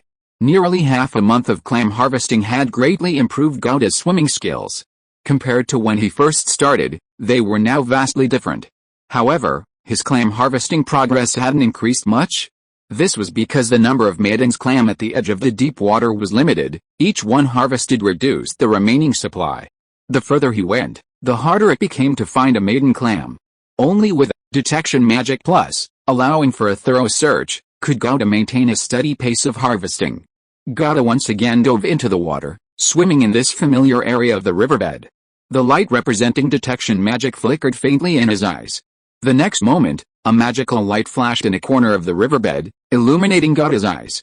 A thought struck him. He pushed off with his feet and quickly approached that corner.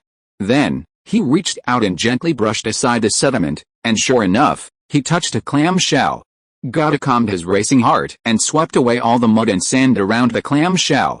Then, he scooped up the maiden clam with both hands, kicked his legs hard, and floated to the surface of the river. On the riverbank, Instructor Shadu had been waiting for Gauda to appear. He was also aware of and concerned about Gauda's progress in his enrollment mission. "Why did you surface so quickly this time? Did you make a catch?" Instructor Shadu was somewhat incredulous when he saw Gauda's head emerge from the river.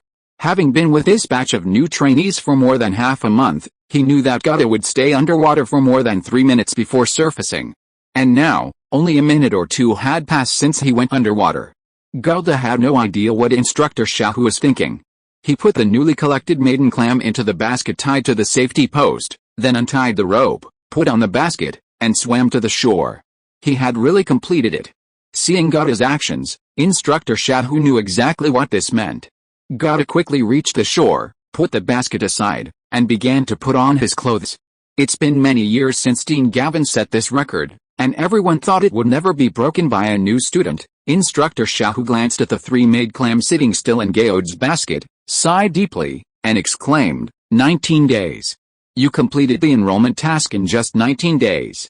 That's only a third of the average time other new students take. Gaod nodded in deep agreement. If you take the mining route, I don't think any new student will be able to break this record even in 100 years. 3,000 kilograms of water gold ore, completed in 25 days, averaging 120 kilograms per day. Unless a new student reaches the level of a first circle mage upon enrollment, breaking this record without magical assistance is extremely difficult.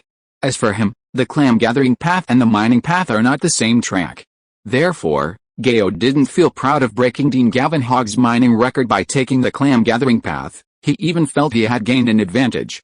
But regardless, the Academy recognizes this record. That's enough. Chapter 125 The First Lesson of Life. Congratulations on your official enrollment at Sayers Academy. This was what the potions department student said to Gouda after he handed over the last 3 made clams. On his way from the potions department to the committee, Gouda once again experienced the feeling of being stared at by other students. These gazes contained surprise, envy, scrutiny, and doubt, a mix of emotions. Although in his previous life, other students would look at him like this every time exam results were announced, and Gouda was already used to it, he found that experiencing this kind of baptism of gaze again in this new world wasn't so bad. Lost in thought, Gouda arrived at the committee building. It was working hours, and the committee doors were wide open, without any security. After taking a deep breath, Gouda stepped into the committee building once more. This time, he was heading to the service hall on the first floor. In the spacious and bright hall, there were several wooden counters, 2 of which were currently open. Several senior students were patiently queuing at the counters. The student at the front of the line handed his ID badge and a slip of paper to the counter. The staff member behind the counter took the badge and slip and began to carefully examine them. He first placed the slip into an alchemical contraption resembling a money counter, then pressed the top lever, and the slip retracted from another opening. Dean, passed the Herbalism General Knowledge course, 2 credits earned, now recorded. The staff member then swiped the ID badge in the alchemical contraption machine and returned it to the student. Next, Tyrion, broke through to the mid-stage of the first ring Mage, 7 credits awarded, now recorded. Pillay, passed the 3rd stage of potions course, 3 credits earned, now recorded. After confirming that he had earned 3 credits, the older student Pillay, who was ahead of God, visibly relaxed.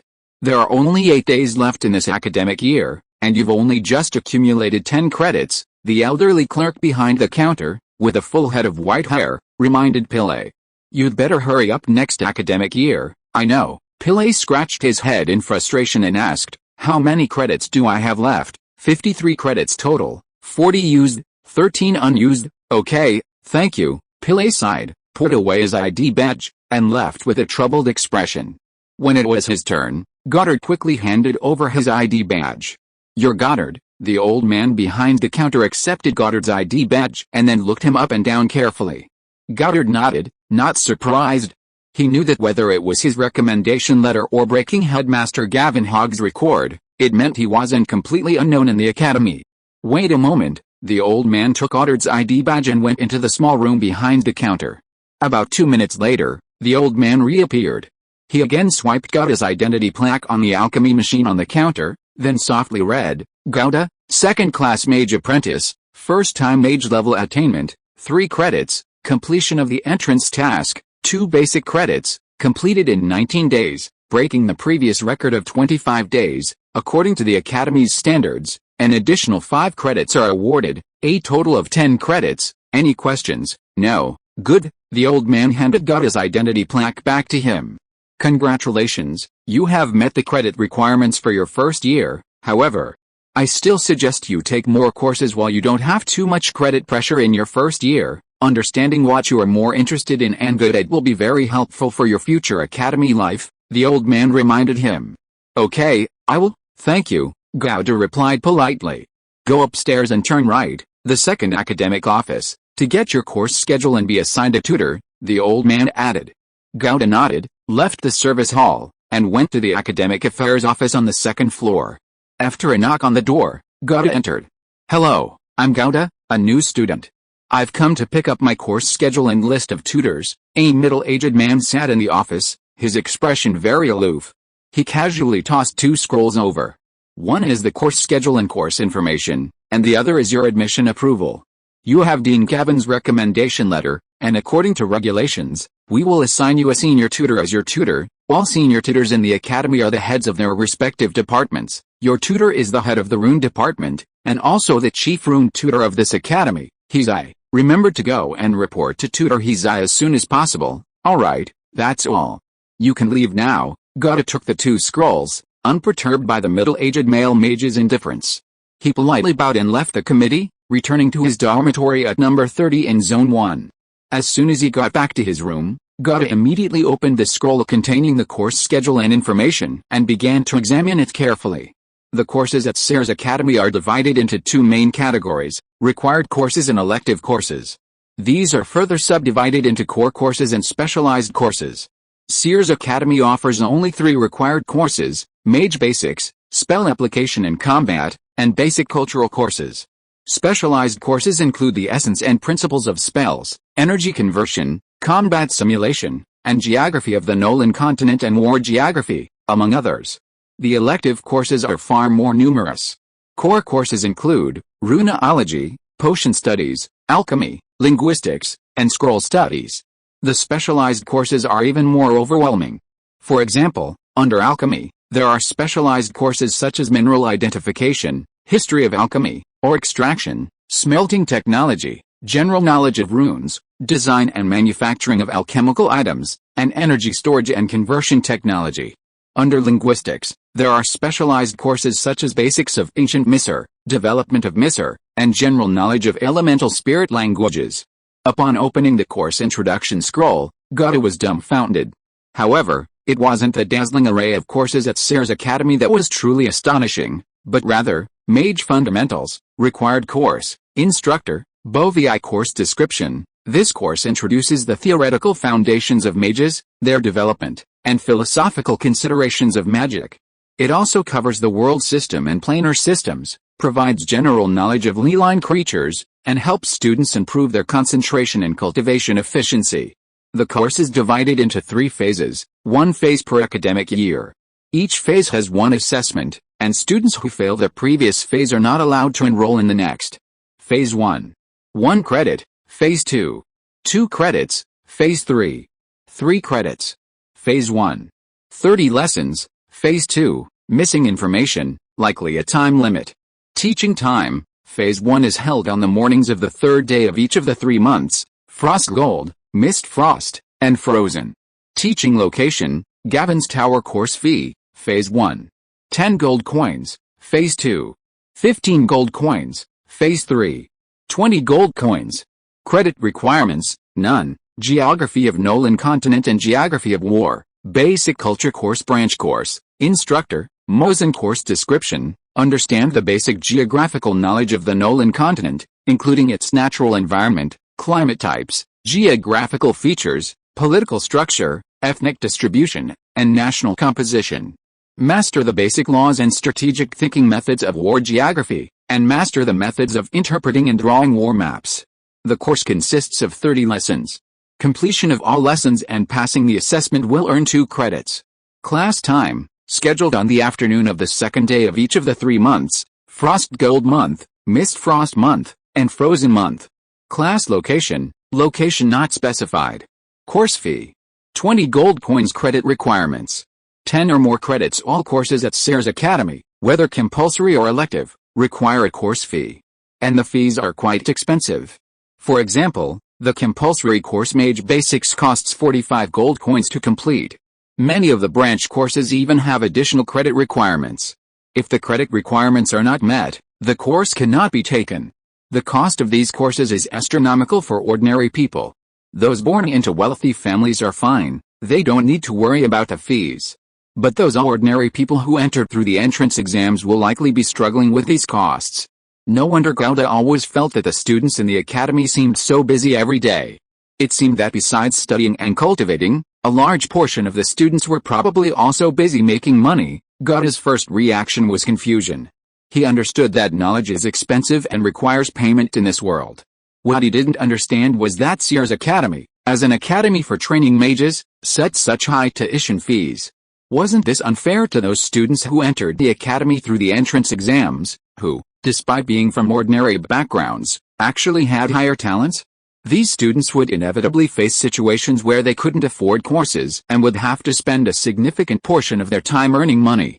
According to the educational philosophy of his previous life, students should only focus on their studies. As long as they had academic talent, they wouldn't have to worry too much about tuition fees.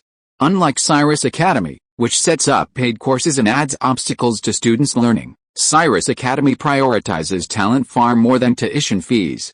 However, Gauda soon noticed a sentence written on the title page. This sentence made him understand the Academy's intention. The money in our hands is a tool for maintaining freedom. The money we pursue is a tool for enslaving ourselves. It was signed by Ronan Hori, the first dean of Cyrus Academy. Money is a tremendous force and the foundation of freedom. Without financial freedom, all other freedoms are castles in the air. The first lesson Cyrus Academy taught all its students wasn't a profound lesson on magic, magical skills, or even a brainwashing lesson on patriotism. It was about money.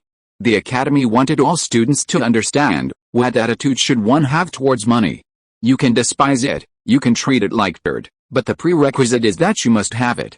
The best attitude towards money is to first conquer it, and then trample it underfoot, utterly disdainful. Instead of being crushed by money while simultaneously despising it, the former is the posture of the strong, while the latter is merely the groan of the weak. End of this chapter. Thank you so much for reading until the end. Don't forget to give it a like. Looking for more exclusive content and immediate access? Subscribe to our Patreon. Remember, every like, subscription or donation encourages us to continue. Thank you all. See you in the next video.